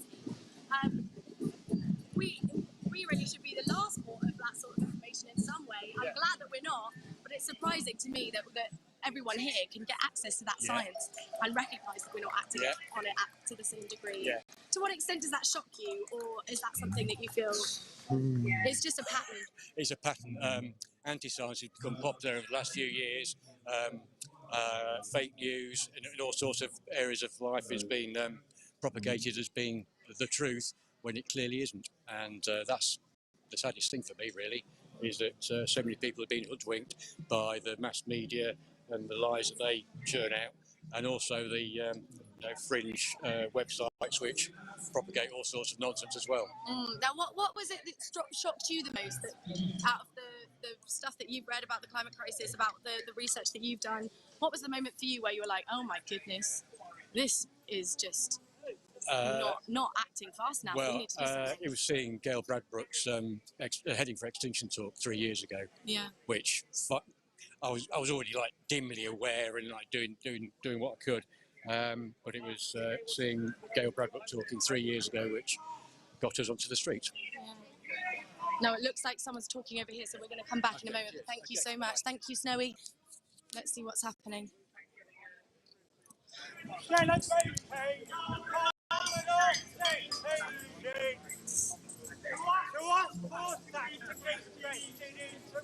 No, so let's keep going. We're going to keep going over here while this is happening. If you're wondering what on earth is happening here, well, we're outside the Science Museum. We've got people who have arrested here. There's a big structure over here that you can see if you look around that was erected and then taken down. And these are some of the people that were involved or are said to be involved in this. Now, we're going to try and talk to one of those people now. We can't go beyond this man. So if we walk around this way, then maybe we can at least, we're not going to go closer. We're not going to go past you. We just need to be able to hear him. So, hiya. Just so you know, he is under caution. Yeah. Right? So you might not want to do that. We're just gonna ask him about the climate crisis. He's under caution. I don't want him saying anything that might get him in trouble. We're not allowed to keep in contact now. But if he talks about the climate crisis, that's not going to get him in trouble. That's going to get you in trouble and me in trouble. It's not, is it? Because I'm not talking to him. No, we're talking about the climate crisis.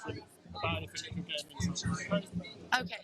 Well, we're here to save our children's futures. We face an existential threat. Our leading scientists have told us that we need to take civil action, civil disobedience. Even our leaders such as Angela Merkel have told us we need civil disobedience.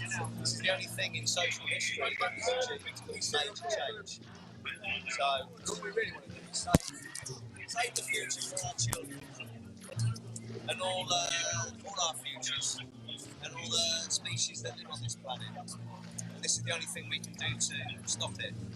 We've done everything else. We've waved banners, we've been on marches, we've been campaigning for 20 to 40 years. I've done it for 20 years, and this is all we've got left.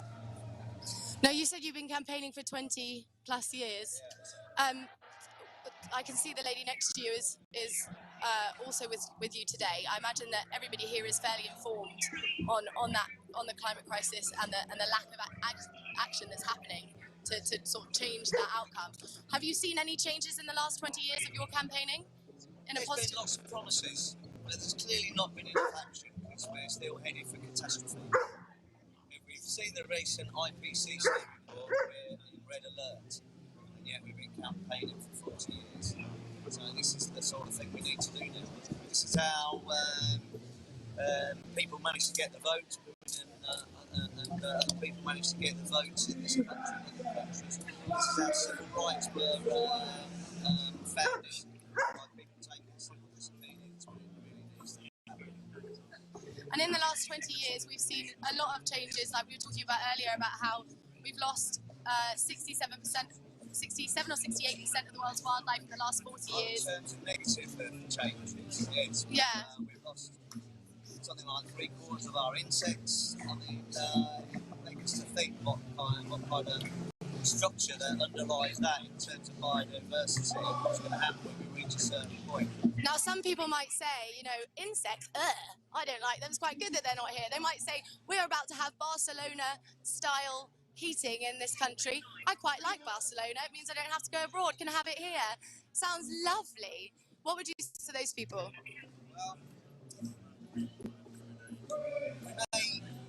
Food crops are going to fail all around the world, even in a nice country like ours.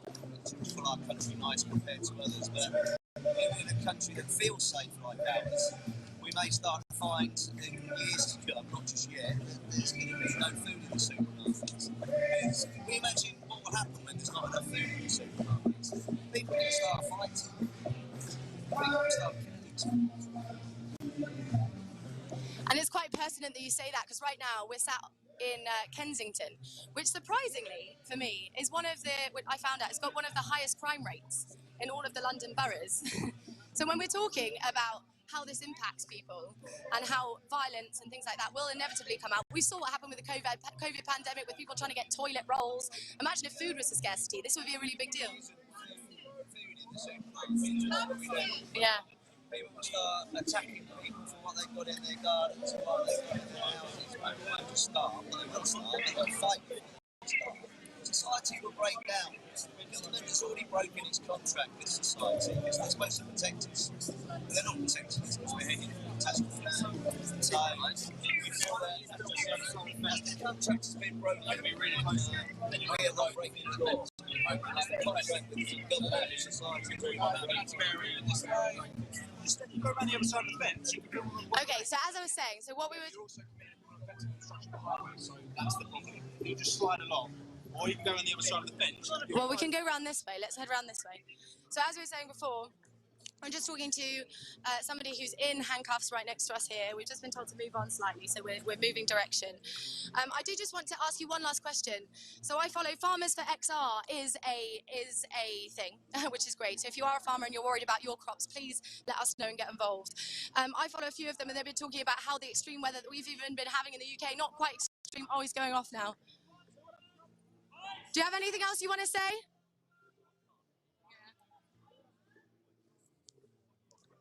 And off he goes. That's another person being arrested to try and get action happening. Now, we've spoken to several police today, or we've tried, saying, how do you feel about the climate crisis?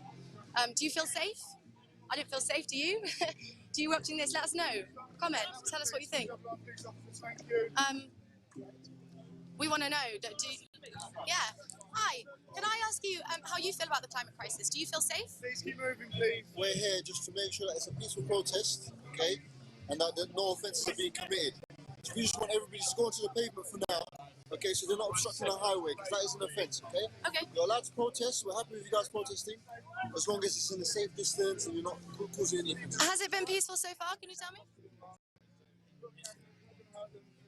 Can you tell me if it's been peaceful so far? I've just got here. You've just got here.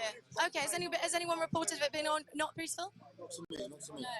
Now, I would love to know, because obviously you've got a vested interest in your future, and I feel empathy for you just as me and everybody else. You can't have a political opinion or any opinion on any matter, okay? You can't have an opinion as a police officer at all? No. Not even if it regards your future? No. So, I'm just here to do a job, okay?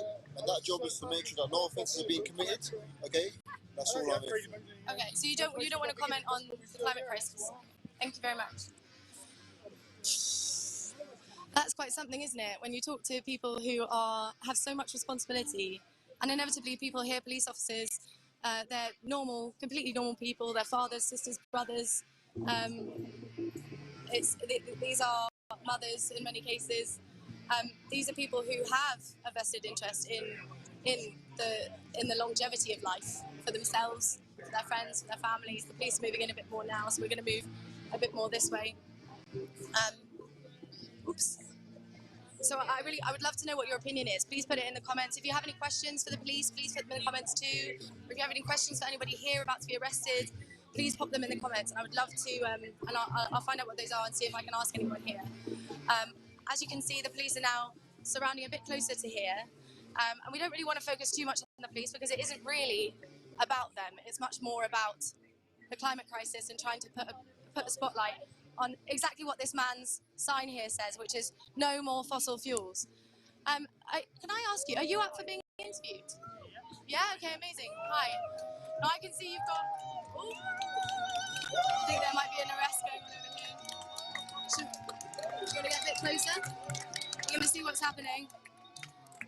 Now, as we said, we're not going to be focusing on the police too much, but it is important to see what's happening to peaceful protesters as they're trying to prevent climate disaster consequences. So we're just going to film this man here. Oh, sorry. Can we ask you a few questions now? So can we ask, what is it that's brought you here today? Why are you worried? Well, we're in the middle of a climate emergency, and it's been affecting the global south for decades, and now we're starting to see the effects in Europe.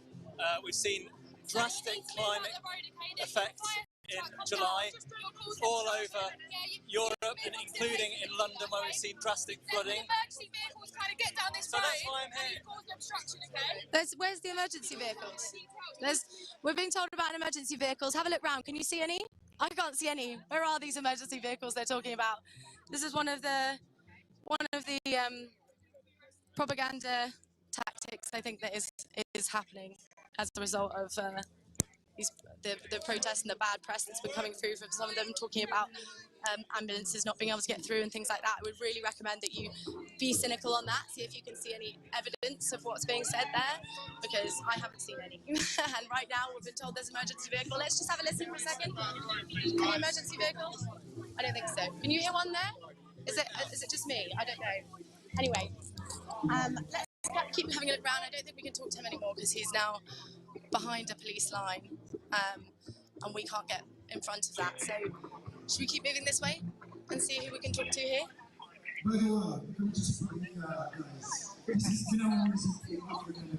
Hi guys, is there anyone here that would be comfortable speaking on camera?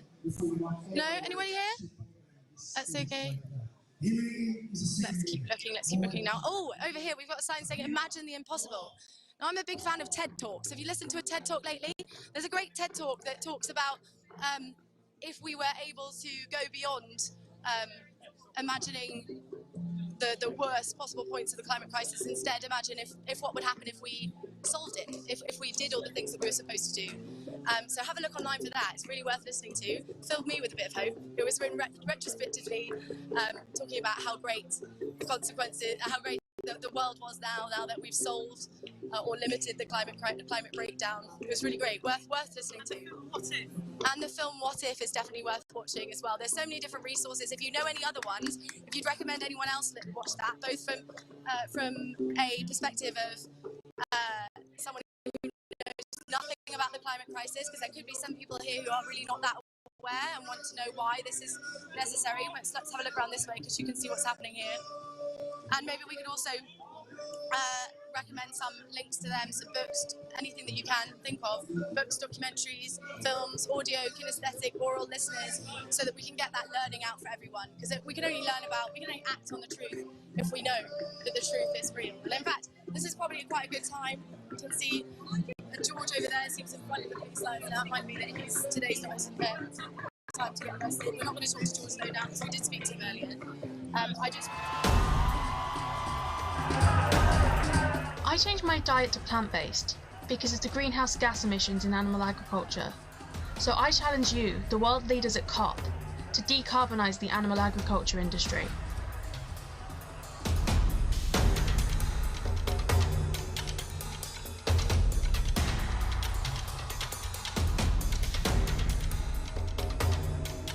For me, I've supported moving away from the fast fashion industry, using recycled, reused or vintage clothes. And I challenge you, leaders at the COP summit, to make meaningful and radical system change, cutting the funding on fossil fuels and promoting progressive changes to the transport sector.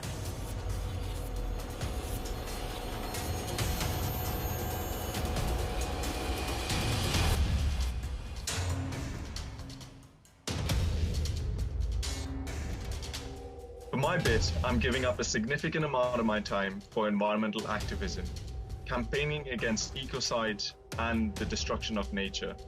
So I'm challenging you, world leaders at COP. Stop the destruction of nature by protecting existing forests and by making ecocide a crime. We are doing our bit. We need you to do your bit.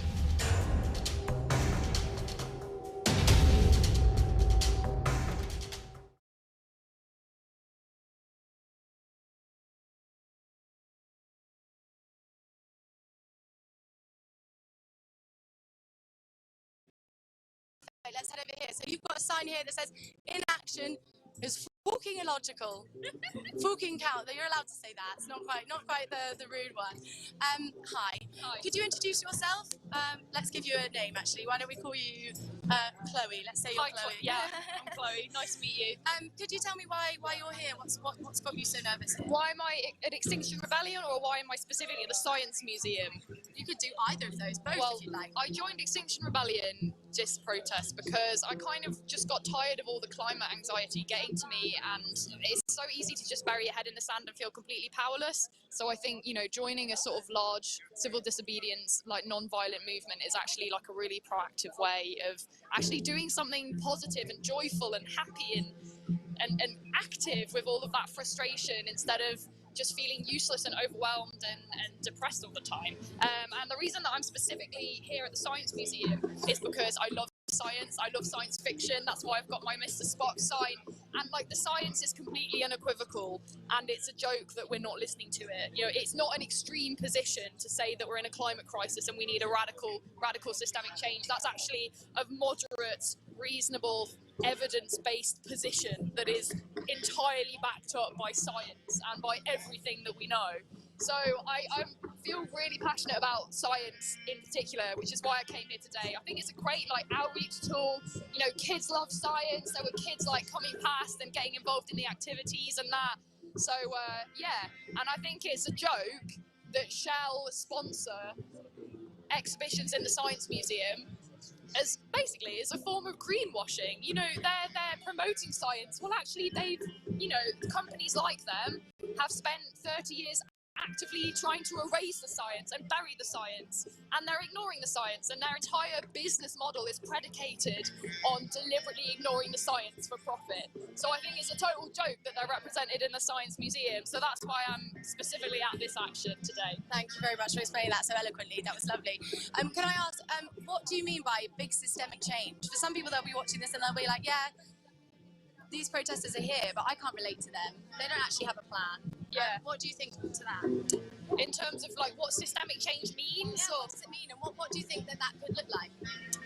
I really think that what we need is a massive overhaul of the way that government works in this country. I think we need to be able to hold corporations a lot more accountable.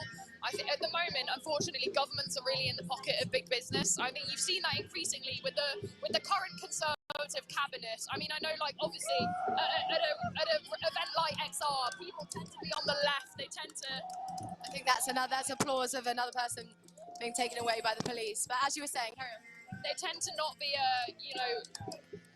The most recent Conservative governments have been like very, very noticeably more in the pocket of private corporations, of in big business, of all of these forces that benefit from the status quo, from keeping doing things as we are, so that they can make as much money as they can while everyone else dies. So what we need is a society where actually money is transparent, where that money is not being siphoned off by the top 1% to fuel their own corporate interests, but actually we have a more socially equal society that's based on renewable energy. You know, the government still subsidises fossil fuels. I mean, that's ludicrous. That's you know, one of the biggest industries in the world is subsidised. Sorry, do they need help? Do they need our taxpayers' money? That's what they get.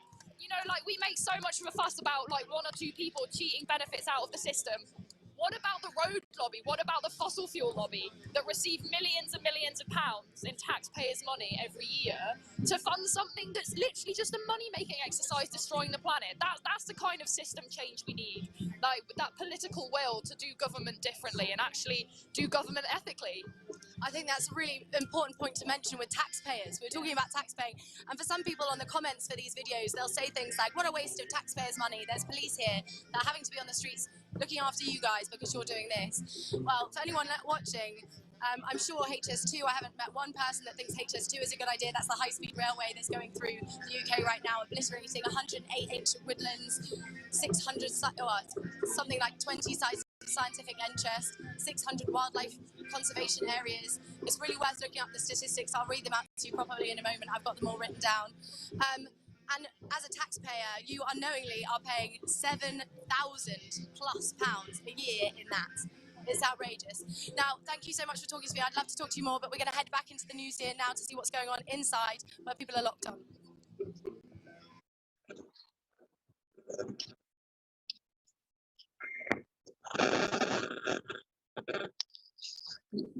Yes, so we're still at the Science Museum. We're going to be here all night now.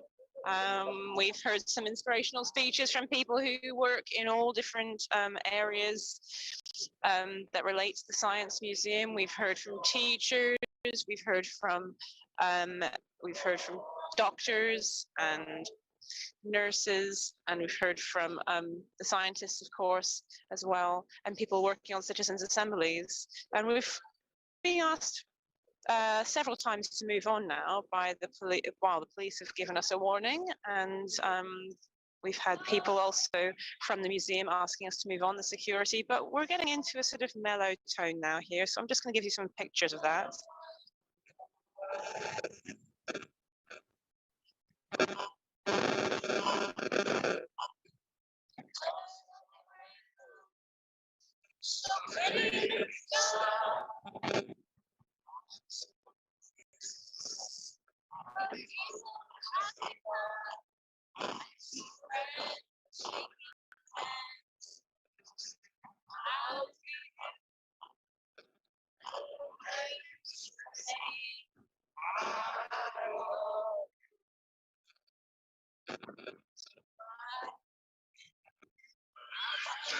and grow.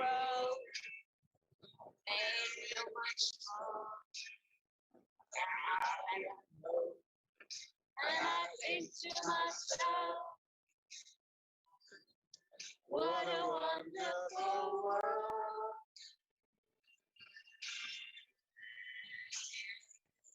Yes, I think to myself,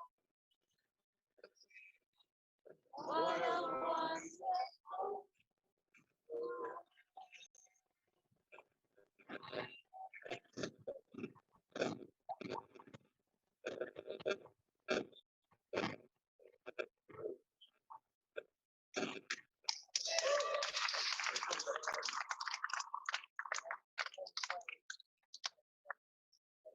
There's still, we reckon about, well, I did think about 100, but now it might have thinned out a bit. People waiting here. We put out some things to divert children and obviously adults as well. Some drawing materials. Stop greenwashing. So greenwashing and fossil fuels. Stop greenwashing. That's what Shell is allowing. What the Science Museum is allowing Shell to do by accepting their money. They're making them look like they're sponsoring a really interesting and valid climate change exhibition, which, well, we've heard from scientists today how there are problems with the focus of the technological side of the solutions, but I mean, we value a debate about the climate and ecological emergency in museums, but Shell sponsoring this is absolutely removing any credibility of this as a public space where you can look at both sides equally or different sides equally. This is a fossil fuel funded exhibition, and it looks at carbon capture and storage, which is essentially an industry which is going to be taken over by fossil fuel companies because they use the same technologies and the same areas where they've taken oil out of the ground. They're going to pump the carbon dioxide back in there. So of course they're going to want to do carbon capture and storage because it's the exact same companies that are decommissioning their oil and gas fields that will now be able to do the carbon capture and storage. So we do not want the museum to do this anymore. It's absolutely immoral. So we're hearing more announcements asking us to leave. The staff are again asking us to leave, but it's not going to make any difference. A number of rebels here are going to be staying all night, and they're very determined for that.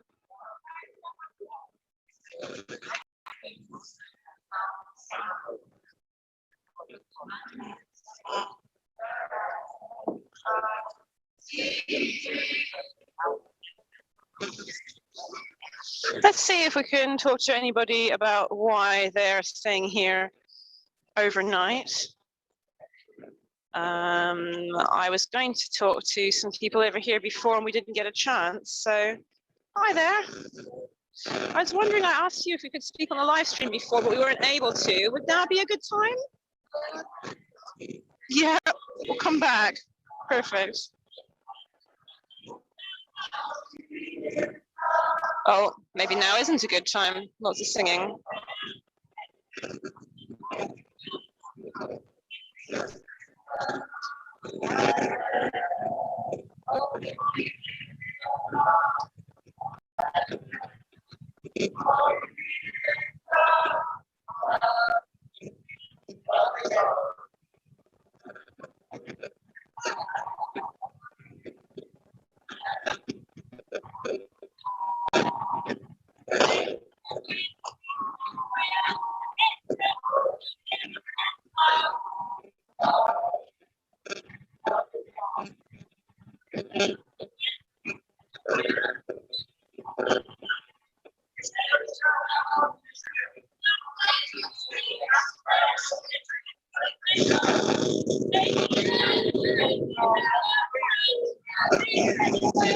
So the museum staff becoming more vocal now, asking people to leave because the museum is closed, but we're saying show out.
Okay, welcome back. We are outside the Science Museum now. You've just seen rebels inside making a stand trying to tell the Science Museum, please, we do not want Shell to be investing in a museum that so holds itself on its science when it's not listening to the science, clearly by taking fossil fuels out of the ground.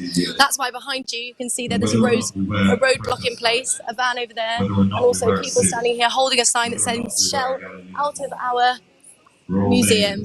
And this is an intervention. This is absolutely intervention, because what we're finding through these protests and through research and through the many resources that there are available online to talk about how polluting these companies are, they are completely riddled within all of our systems, both here at the museum, talking about science, within our governments, within our schools, and within our churches even. Now, you do not have to be a religious person to be part of Extinction Rebellion, but earlier today, Christians for Climate Action, or Christians for Exile, was in St. Paul's Cathedral, trying to make a stand, saying exactly the same as they are here. Stop supporting the fossil fuel industry that is destroying everybody that we know and care about. And this should not happen in the church, as well as it shouldn't happen in a museum. So we're going to go over now to that protest, do a bit of a catch-up, and see what happened at St. Paul's. Unity of direction. As humans, we have capacities like no other species on Earth, and now we have a challenge like no other to match. If we could harness 1/10 of our intellectual, creative and cooperative power... Okay, here we are again in St. Paul's. It looks as though things have taken a turn for the worst. The church authorities asked the group to leave, and the group decided not to, and a couple of people have started to glue on. You can see up at the end there. So the church has done what the church estate would do in a circumstance like this. They've just called in the police, and it looks like we're all going to get arrested. So much for the compassion of the Church of England and their promise to relate our... Is that? What do you want? Fine. Yeah, thank you. Thank you very much. You're going to have to arrest me as well, by the way.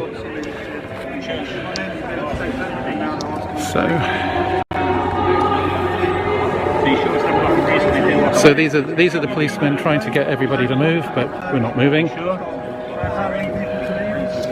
warned you. If you do not move, we may have to leave you, alright?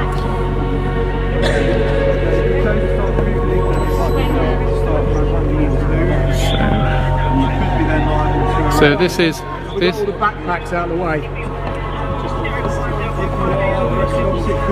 This is the Church of England's response to our request to divest from fossil fuels, and it's to send in the police, which is what you'd expect of a church of state. So I'll ask one more time, is there anything I can reasonably do to save it to me? Yes, no? Yes. Just come around the back here. So I just want to... Working? No, absolutely not. Most of my colleagues are working. All right, then I can go around the front. But we need an area where we can work. Okay. I'm just leaning over our shoulders. All right, okay. Unexpected action has taken place. I've Right, been told okay. that there is glue involved. I'd like you to continue filming, but please can you film some of my colleagues? Yeah, okay. Sorry, I just want to get I don't you. know why you're doing that. Can you take it out of my face, please? Okay, well, you're standing over me and I'm at I steps. actually asked you to go and I am. there so Yeah, my yeah. colleagues can work in a safe working environment. That involves you being over here. Yeah, I just want to see whether any glue... No, absolutely not. If you can come over here, please. I'm being bullied here. I'm being bullied. Excuse me, I'm not interfering with anybody. You are interfering. That you have pressed over me on those steps, I've asked you, and I could hardly get out of the way. So I'm being bullied. From going Excuse over me, there where it's safe. Everybody, I'm being. But this is live. I'm stopping you from going somewhere where my colleagues can work safely. You can work safely. I'm fine. I've no idea what it is that you are going to do or you're capable of. But please, could you step over there? I'm just capable so of we don't have to videoing. worry about what you're doing. Okay, I'm stepping 2 steps away. Thank you for doing that. Whoa. Well, I think they're just going to arrest all of us.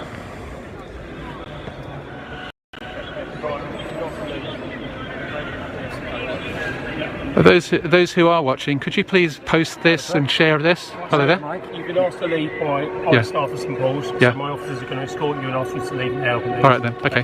Can I take my bag? I'm not gluing on anything, but can I have my bag? It's a dark grey, and I'm not. I'm going to get arrested like everybody else. Okay. I'm just going to sit with them because I'm one of them. Not at the moment yet. Yeah. Excuse me, Christian. Have you made that decision? Do I have to make that clear? No I'm one of them. That decision to arrest you. Yeah. Okay. But I'm going to go and sit down beside No one's them. arrested you. No, you're not. Well, I'll sit down here then until you do arrest Where's me. your bag?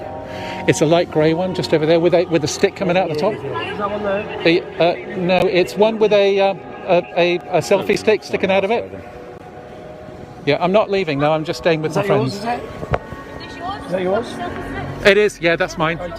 Yeah, that's mine. Yeah. No, I'm not. I'm staying with my friends. No, I'm sorry. You committed the offence of... I haven't.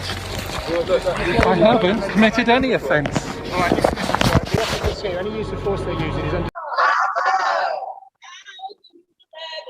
Power to the rebels. Rebels got the power. Tell me, can you hear it? Stronger by the hour. Stronger by the hour. Power. Rebels. Rebels. Rebels. Rebels. Power. Power to the planet. Power to the planet. Power. The planet's got the power. Tell me, can you hear it? Tell me, can you hear it? Stronger by the hour.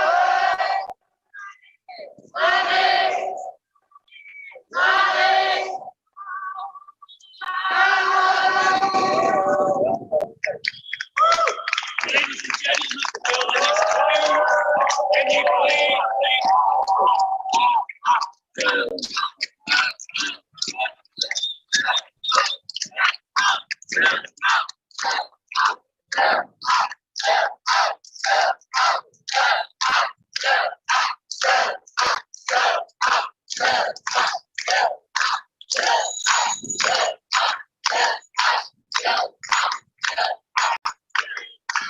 So you can see in all the locations, the police are really moving in now. We can see in the location before us, St. Paul's, that things might be coming to an end quite soon. I hope it's not the case here. We're not being violent in any shape or form. We're totally non-violent. That's what XR is about, non-violent direct action, and we're here to make a symbolic point about fossil fuel investment in a climate change solutions exhibition which is inherently biased And we're protesting against Shell continuing to ruin our planet for future generations, for plants, for animals. It's just totally abhorrent what's happening, and we're in a corrode red for humanity. So we have to listen to the science, the Intergovernmental Panel on Climate Change. That's why we're here. There's some people, interestingly, moving in behind us. Not sure where they're coming from or where they're going there. I don't know whether those are XR rebels, but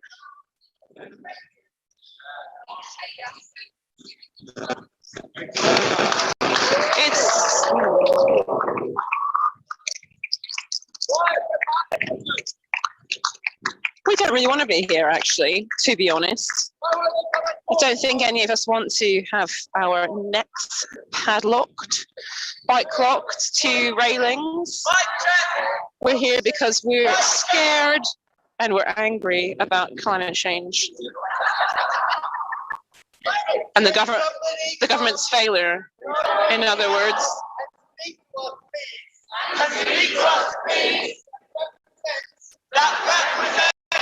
Management of this great scientific institution. We're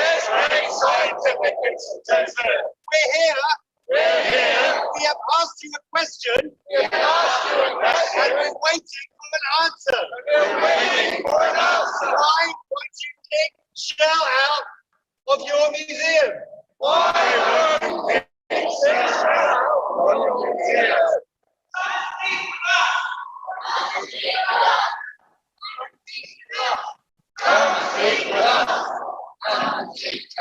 So we're making a demand, actually. We're making a demand of the Science Museum.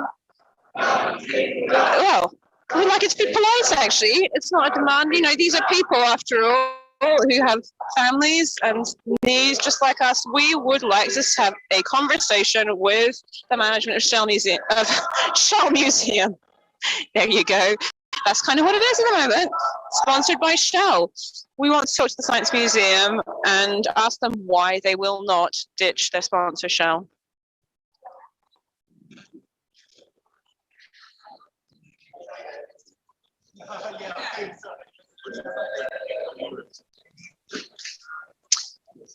Now, I know these scientists have been here all day, but I might see whether I can get an interview with one of them. They've been doing outreach all day. Oh, so difficult to get in and talk to people because there's so much chanting and singing. We want to keep spirits up, of course.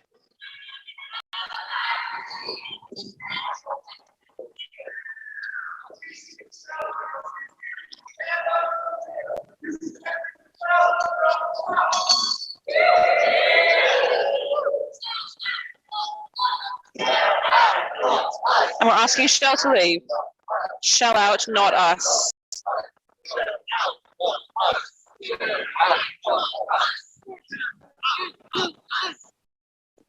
Oh dear. Hello. Got a lady glued on here to the railings. Would you like to say anything to the live stream since we've reached a slightly quieter moment? Would you? Yeah. This is XR UK. Been live streaming for quite a few hours. So you've glued yourself on to this railing on the. Oh no. Oh, sorry. That's what I mean. I see what you mean. No, actually, that's very. Sorry, careless of me. That's very important to say. Yes. No. Good. So I was a little girl. I love the Science Museum. I've got a BSc and a PhD. I'm a clinical psychologist. I also have 2 kids. My oldest child asked me the other day, Mum, what's the code red? I'm scared. And I said, it's okay, darling. None of this is new. This is stuff we've already known for a little bit. It's not a sudden new threat that we don't know about. And what I told her was that just like you can see in the Science Museum today, human beings are infinitely resourceful. When we speak when we look and find out how things work, when we think about the truth, when we use science, we can understand things and we can solve problems, but we have to be honest. Science is about putting a theory out, checking if it works, and then keeping up, and then changing it and keeping on going. Sadly, right now, the reason I'm here is because Shell isn't a scientific organization. Shell has been promoting misinformation about the climate emergency for a very long time. Shell should not be a sponsor of this museum. We've asked the museum repeatedly, we've written to them, we've taken all manner of peaceful, non-troublesome means to try and ask them to reconsider their decision. My heart, that my children are going to have to, that they even have to worry about this stuff. I want to be able to tell them things are going to be okay, but I want it to be honest. I don't want to lie to them. Shell is lying to them in their exhibition, about what can be done. What we know is that we need to decrease the amount of CO2 going into the atmosphere.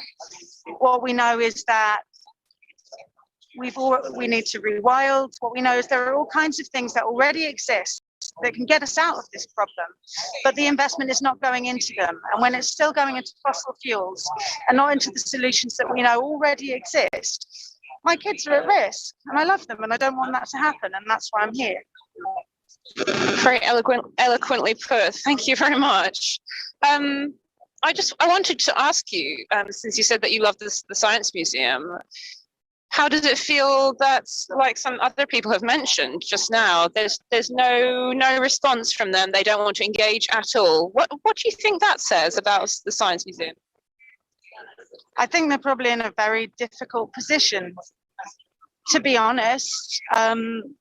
If you look at the wider context of funding for science and the arts, I can understand why a museum would want to get any money that it can, so it can keep on doing what it does. I completely get that. I just think that if they want to stay a credible institution, they need to not accept money from a company that is spending, I think, 23 times as much income of its income on fossil fuel exploration and promotion as it is on any solutions to the problem that we're in now. So I can understand why they might want to do it, but it's the wrong thing to do. It's not a novel thing we're asking them to do either, is it? There's actually a lot. BP has been dropped by the National Portrait Gallery. There's, I'm a bit knackered, sorry, but I know. I feel you. I know that around the world, a lot of institutions have been dropping their fossil fuel sponsors. I think possibly the Olympics. I can't remember. Royal Shakespeare Company has, and I think somebody told me today the British Museum had. I'm not sure that it has actually yet, but it will soon, I'm sure. Yeah, no, there's just no place for fossil fuel sponsoring of our institutions, especially educational ones. As one of my children said to me, "Look, Mum, it's like cigarettes sponsoring a lung transplant unit. It's just not right. It's kind of a joke." And they're right. They're absolutely right. And of course, tobacco advertising used to be huge, didn't it? And then, gradually it's now becoming taboo. So the same could happen again, surely. Exactly. And interestingly, of course, the tobacco industry and the fossil fuel industry use exactly the same methodologies. They, in fact, ExxonMobil. Yeah, lobbying. Yeah, they lobby.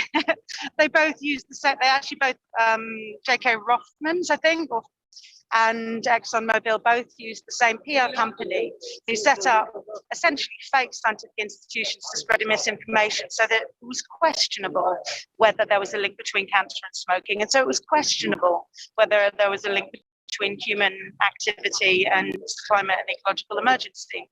There's no doubt now. There's literally no doubt now. So now that sponsorship should stop. Thank you so much. Is there anything else you'd like to say before I leave you to quite an uncomfortable night? I wish I didn't have to do this. But I don't think there's anything more important to be doing right now. So great to hear why you're here, and I think to show people who are watching that people who are putting themselves on the line, and like you yourselves, we're very principled people and very deeply thinking people, and we're doing this because we care. We're not, we're, you know. It's all for love. All for love. What a great note to end on. Thank you very much for your interview, and yeah, take care of yourself.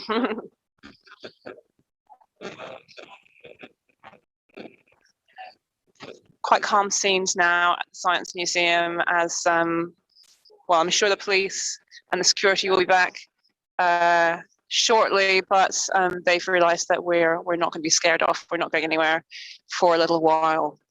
So yes, I can either find some more interviews, or we might want to head back outside briefly and see whether people are hanging in there on the outside of the museum as well.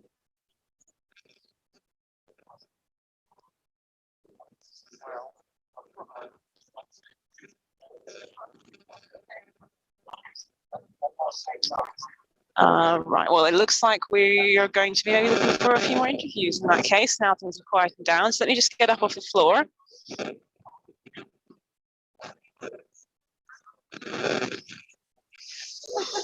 And let's see. Actually, I have somebody I would quite like to talk to. Hi there. Hello. I've noticed that you're wearing a first aid vest, I believe. Would I be able to talk to you on the live stream for XR UK? Yes. Yeah, of course. I'll just Trying to find out what's going on outside. I'll get back to our first aid rebel in a minute, because that's obviously going to be quite an important role as we come. We'll have a look at some of the signs here first. People writing some messages here. Yeah. So let's just have a quick look at this message. Welcome to the Orwell Science Museum, where exhibitions about our future are funded by companies who are destroying our planet and, destroying our future and present. Coming soon, exhibition on women's rights, sponsored by the, well, I don't know about if we'll highlight that one in particular, but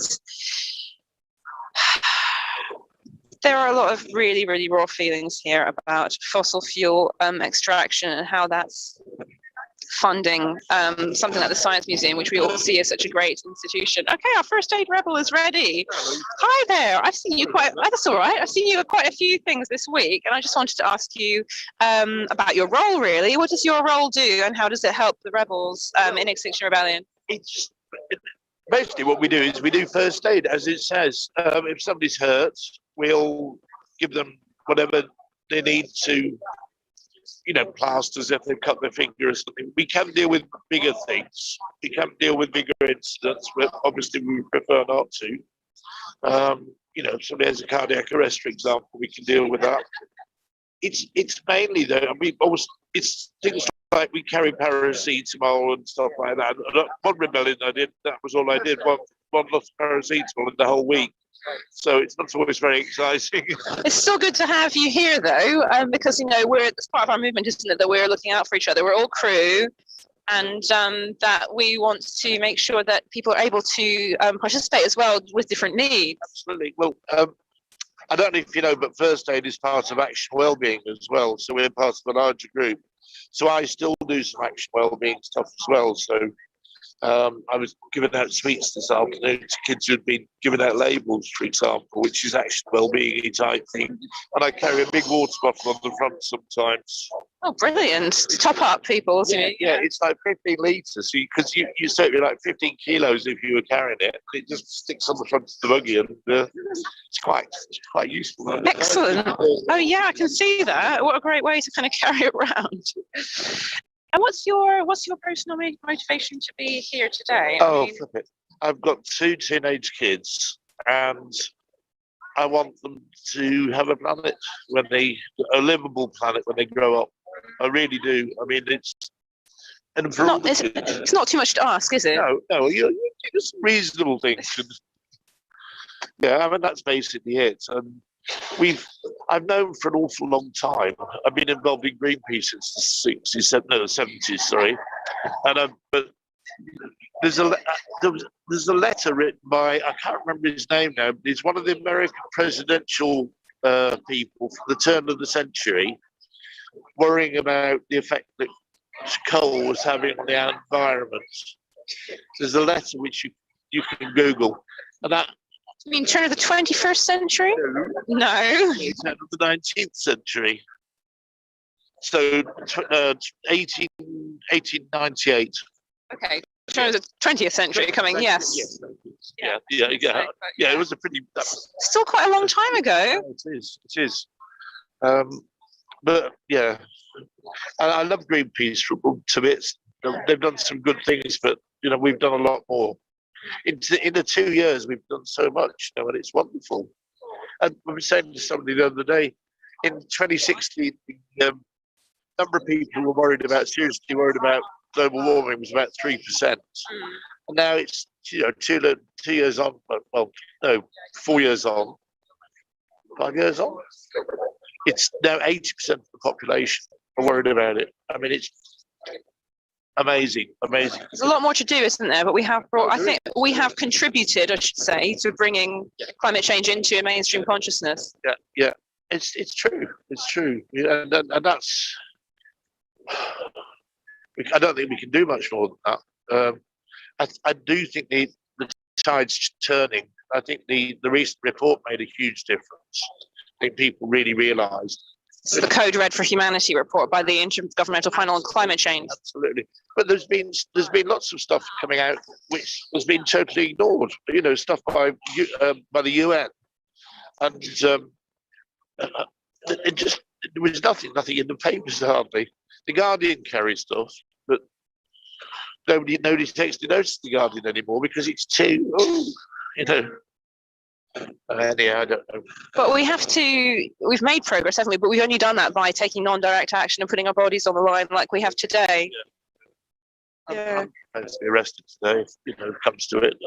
I have been arrested before. We shut down Nova Harbour, which I was quite proud of. There were 10 of us, and five glued themselves across the A2, and we blocked the roundabout. And I was the oldest person there, which was amazing. Do you know John Lyons? You've come across John Lyons? Do you know what? I have, yes. A few years ago now, yes. I was quite near him on Whitehall, yeah. He's part of the local group I belong to in Hastings, and he's just phenomenal. This is, for people who don't know, he is I think 93-year-old rebel who's been arrested countless times through his. He's done so many. He fostered tons of children, and he's done amazing things. Reports for the UN. Okay, well that's a good one as well. He was an observer in Palestine when the Palestine mandate broke down, so that's a long time ago. He's just. I mean, he got it. He sat down in Hastings and he got a little camping stool out, and he put it out on the road. He sat down on it. He got his flask. Took the flask, poured himself a cup of tea, surrounded by police at the time. Yeah. Who were trying to move him, just calmly sipped his tea. It's just some amazing people involved in this movement, aren't there? Actually, everybody has something to contribute. So I would say, and I think we probably haven't said that enough actually on this live stream because it's just been so full on this evening. But if you're inspired by what you're seeing, please share the live stream first. Get involved. So many ways to get involved. We've got 1 week left, don't we, of our rebellion? We've got a week left. We've got some interesting stuff doing there. Tomorrow, I believe there's something a bit spicy, possibly. It's supposed to be quite a day tomorrow. Well, mainly, I think what we're going to be doing tomorrow is there's some kind of you have to, if you check on Facebook. So this is going out on Extinction Rebellion Facebook. But it's going. If you check on their events, I think we've got some kind of tea party going on. So that's the main event tomorrow. But yeah. Oh, okay. It's changed so much. Yeah. We're going to go on to. I think we're going to move outside actually to take a little break. Thank you so much for joining us. Yeah. Okay. Take care. Right. So yes, I think we're just going to take a very brief look around at how everybody still is, and while I wait for us to transfer outside.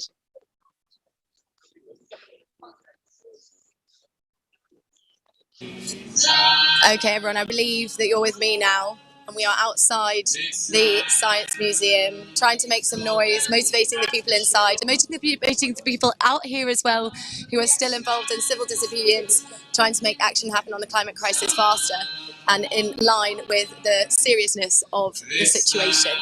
As you can see behind us, there's a sign that says, "Imagine the impossible." This was supposed to be an impossible protest. It's happening. It's thought that not much can be done on the climate crisis, and that's definitely not the case. There is a lot that can be done. We have to imagine the impossible because it is hopefully possible still. So in order to talk about this a bit more, I've got this gentleman here and his elephant, very symbolically saying that this is the elephant in the room. Could you tell me a bit, could you first introduce yourself? Hi, I'm Steph from London. Fantastic, thanks Steph from London. Now you don't usually carry your backpack on your front, but you've turned it around so that we can see this elephant in the room today. What is the elephant in the room you wanted to get attention on today? The climate crisis. So one of my hobbies is playing frisbee on the beach, and I brought this to a European tournament. We're being moved on by the police. Yeah, moving on, so we're just going to move in a bit. The police are just coming and pulling in now, and in the background you'll hear some speeches, some songs that people are trying to say to get some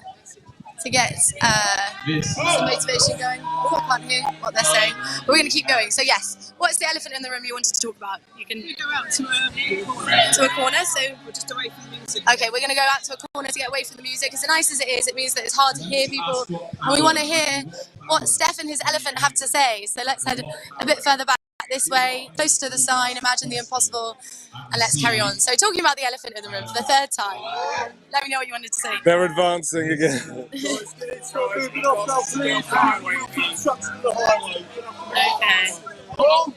Should we stand on the side of the pavement? Maybe that's better. Yeah, let's stand over there. We'll find some space here. There we go. And then hopefully we won't get moved on for a bit. So, pretty fitting really that we're talking about the science. So we've got one of the long-standing protesters at HS2 who's just walked past me there with his dog. Really important stuff going on over there. And yes, perfect time to talk about the elephant in the room, the climate crisis that seems to be so willfully ignored at the moment, and the extent of it especially.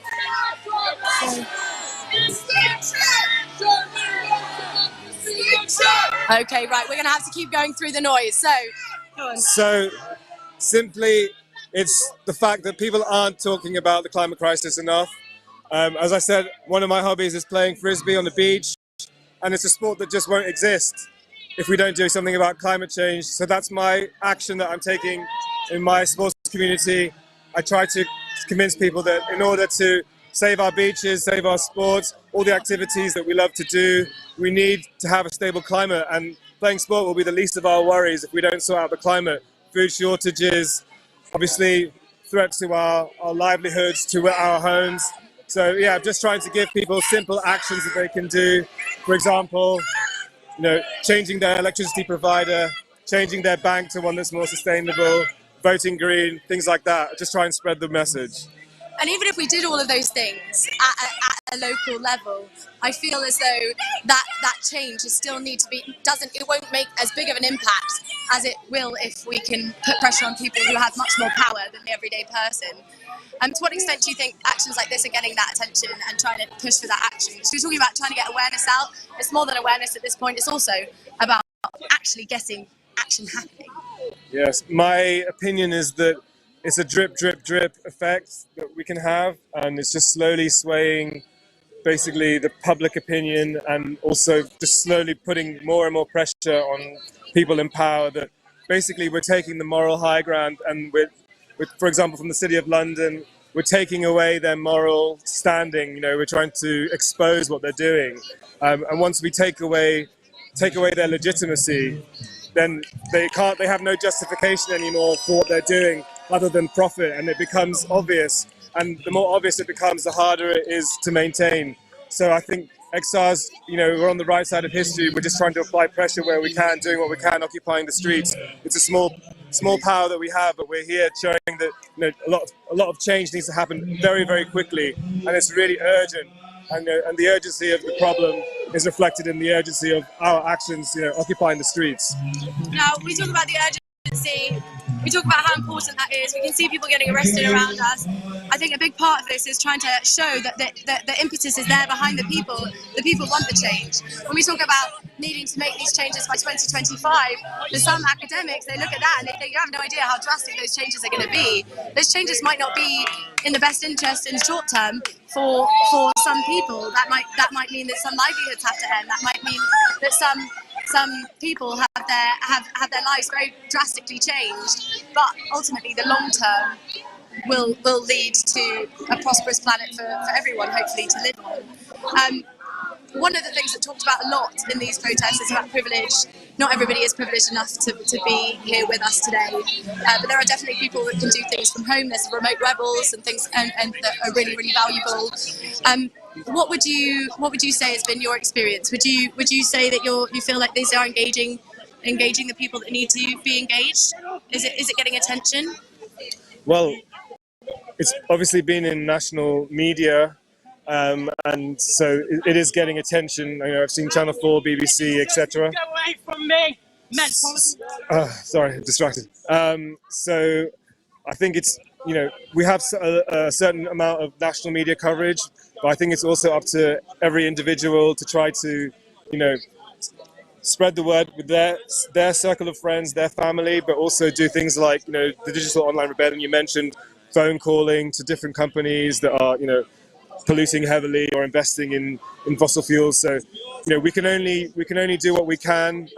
When it comes to next elections, those who can vote, and that would make a difference if you voted Green, for example, showing that you really want urgent action.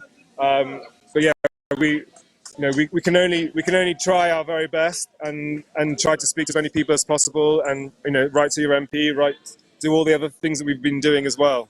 And I think as well, a really great time to talk about from that is how much bigger this situation is than the streets of London. Obviously, here in London, we've got so many problems where politicians that are living here, that are spending most of their time here, are involved in not changing or not turning the system round. As you can hear, the song singing behind me is talking about climate justice right now and how we need to turn the situation around. When we hear about the situations going around the world, let's just put some perspective in there. There's wildfires currently going in Greece and Turkey, no doubt soon to be in Australia as well. Algeria and California currently have really bad wildfires. Droughts are happening in Syria, Afghanistan, Iraq and Pakistan. The Czech Republic and Montreal have deadly tornadoes. Sri Lanka, Mexico, Bhutan and Nepal have experienced flash flooding and landslides. This really is urgent. To echo what you said, this is so urgent. For anybody who hasn't quite grasped that yet is a bit reserved. Doesn't really. This is lovely listening to this music in the background, isn't it? Just a subtle song for the planet. What would you say to anybody who is a bit nervous, doesn't really know what to do, is really listening to all of this information and thinking, well, there is no hope. What's the point? Well, I would say two things. One is we are in this country privileged because we're one of the most emitting countries, but we're also going to be among the least affected, or at least will be affected, last in line to be affected. So we have an opportunity. Also, the opportunity we have a police force that is also relatively non-violent. We're not being oppressed, so we have the possibility to come out and protest. So you can show solidarity with people in the developing world who will bear the brunt of climate, who are already bearing the brunt of climate change now. Turkey's not far away from the UK, relatively speaking, and it's really getting closer and closer. Germany and Belgium had terrible floods. Hundreds of people lost their lives. What can we do about it? Well, my personal opinion is it's a matter of conscience. It's a matter of what do you stand for? What are your beliefs? What's the right thing to do in this situation? Do you just accept that we're on a path to extinction? That species are going extinct every day? That the children's quality of life will get worse with every generation? Is that something you're happy to just accept lying down, or do you want to come and lie down in a street and show that you don't accept that? That you're doing everything in your power. Maybe if your power is to sit in the street, then you claim that power. If your power is to come and shout, if you can't sit in the street, maybe you'll come and shout or support or drum or or write or do something, but just show that you haven't given up. And we need to imagine the impossible. I think the title of this protest is so perfect because it seems impossible to turn the situation around. But if you don't believe, or if you don't at least try, it's a very bleak life. It's just the alternative is so bleak and so depressing that you can draw strength from at least trying. So that's what I would say. Just try your best, everyone. Thank you so much, Steph. That was really powerful to hear. Thank you. I'll let you get on with your elephant now and put your backpack the right way round. Well, you heard it here, everyone. That was really quite a powerful thing to listen to. We're going to leave you in a moment, but this protest is by no means over. Please come and join the rebellion over the next week or so. We do also have lots of incredible access to outreach. A lot of different people are trying to fight for climate action. If Extinction Rebellion doesn't seem like the one for you, you can always look for Greenpeace, the Guardians of the Forest, Amazon Watch. All of these people are doing really, really important things. We're going to hear in a moment from one person that used to work for Friends of the Earth. Her name is Sheila. Before we do that, though, I just want to remind us here watching why we're here. We're here because we're in between two key dates at the moment. We've known about the climate crisis for over 30 years, much more than that actually. Feel free to pop in the comments the exact dates so that we can really understand the gravity of how long we've gone not acting on the science. We're outside the Science Museum, which is never more telling to put emphasis on that. We need to act on the science.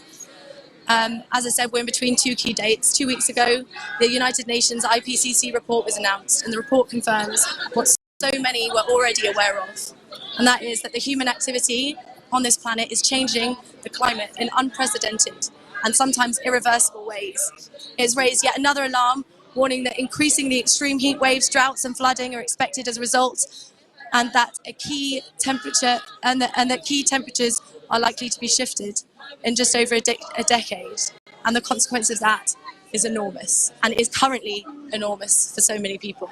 It has literally been called a code red for humanity by the UN chief. If the UN chief is going to say that, and we already know that this report is much more reserved than it should be, according to people who have worked on the report, and we really should be worried. We don't need to be worried to the point where it's just doom and gloom. Scientists say that this can be avoided. Scientists say the worst of this can be avoided anyway. Some of it is unrepairable, but there's a lot that still can be done if we do make sure that our governments are held to account and make sure deep cuts in emissions of greenhouse gases happen to stabilise rising temperatures. Coming up, we've got the COP26. What does that mean? That's Conference of the Parties. And that's really one of our last chances of turning this around. So if you're sat at home and you're not sure what to do, there's so much that can be done. You can join some of those protest movements we talked about before, some of those action groups. Your skills are needed no matter where you are. We're right now, if you want to come join us, see it for yourself. You don't have to get arrested. You can just come and see what's happening. We are on Cromwell Road outside the Science Museum. Come and have a look, chat to some people. There's scientists, doctors, families, friends here that want to come and say hello. And would happily talk to you about what's happening. They're normal people, just like you and I, and they care and they want to make something happen. Something needs to change.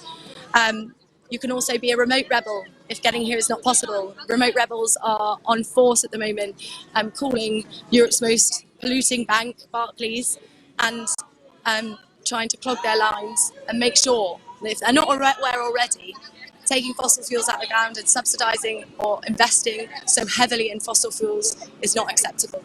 It's not helping, and they know that. They know that. Then we also have, as well as remote rebels, we have lots of blockades going on across HS2 lines. So if you live in a HS2 area, the high-speed railway that's decimating forests and wildlife all around us, things that we care about and cherish so much, you can absolutely get involved and join in one of those protests. I'm sure if you're watching now and you do know the statistics, please pop them in the comments so people can understand just how devastating this project that they're funding over £7,000 of their own taxpayer money into, if they are a taxpayer. And I think that would shock a lot of people.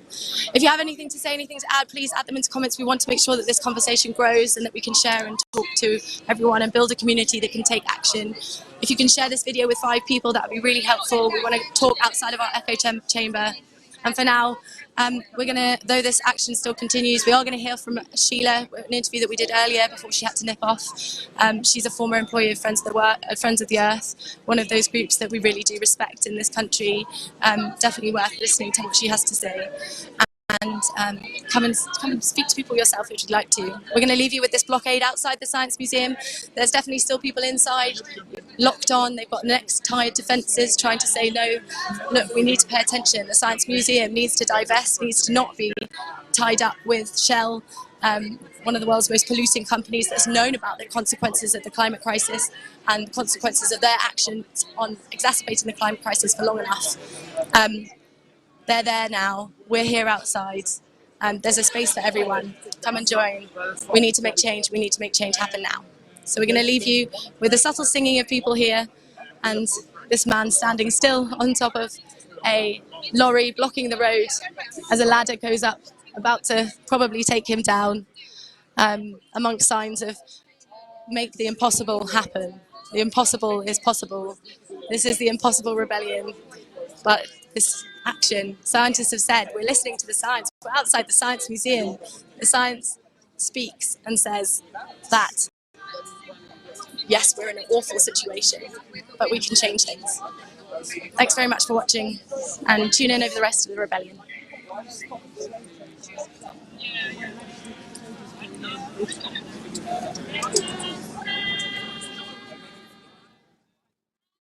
Go.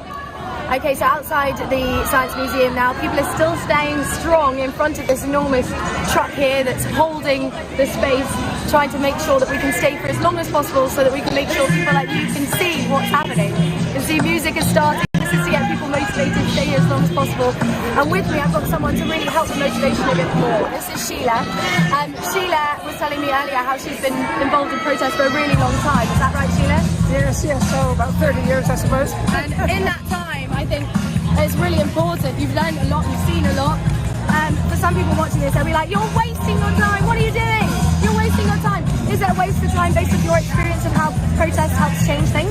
Absolutely not wasting time. It may not have an immediate effect on that day, of course, unless it's something like saving a tree or something, but you know, something like this is not going to have a huge effect today, but it's going to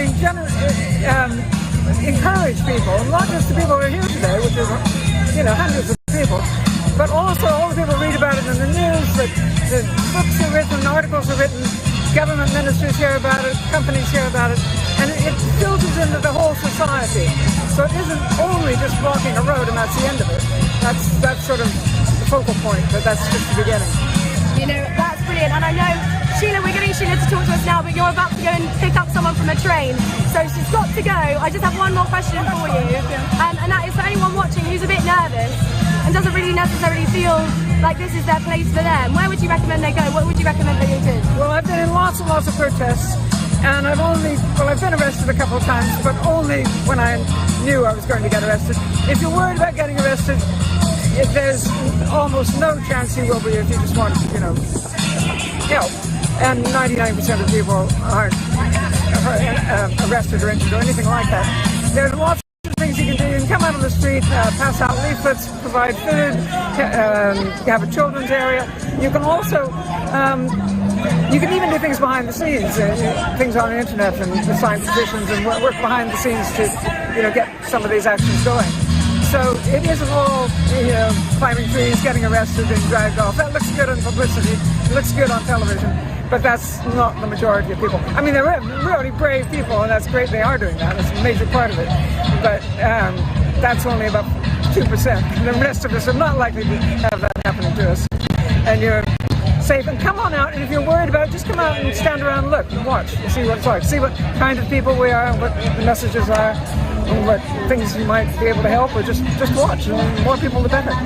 Thank you so much, Sheila. I'll let you go get an actual person from the train now, thank you. And just as Sheila goes now, I just want to point out that it did go red just behind her with the traffic lights. It's green now. But I think that works well to remind us that this is code red for humanity as we know it. So please, if you're thinking about getting involved, do back to the protest live.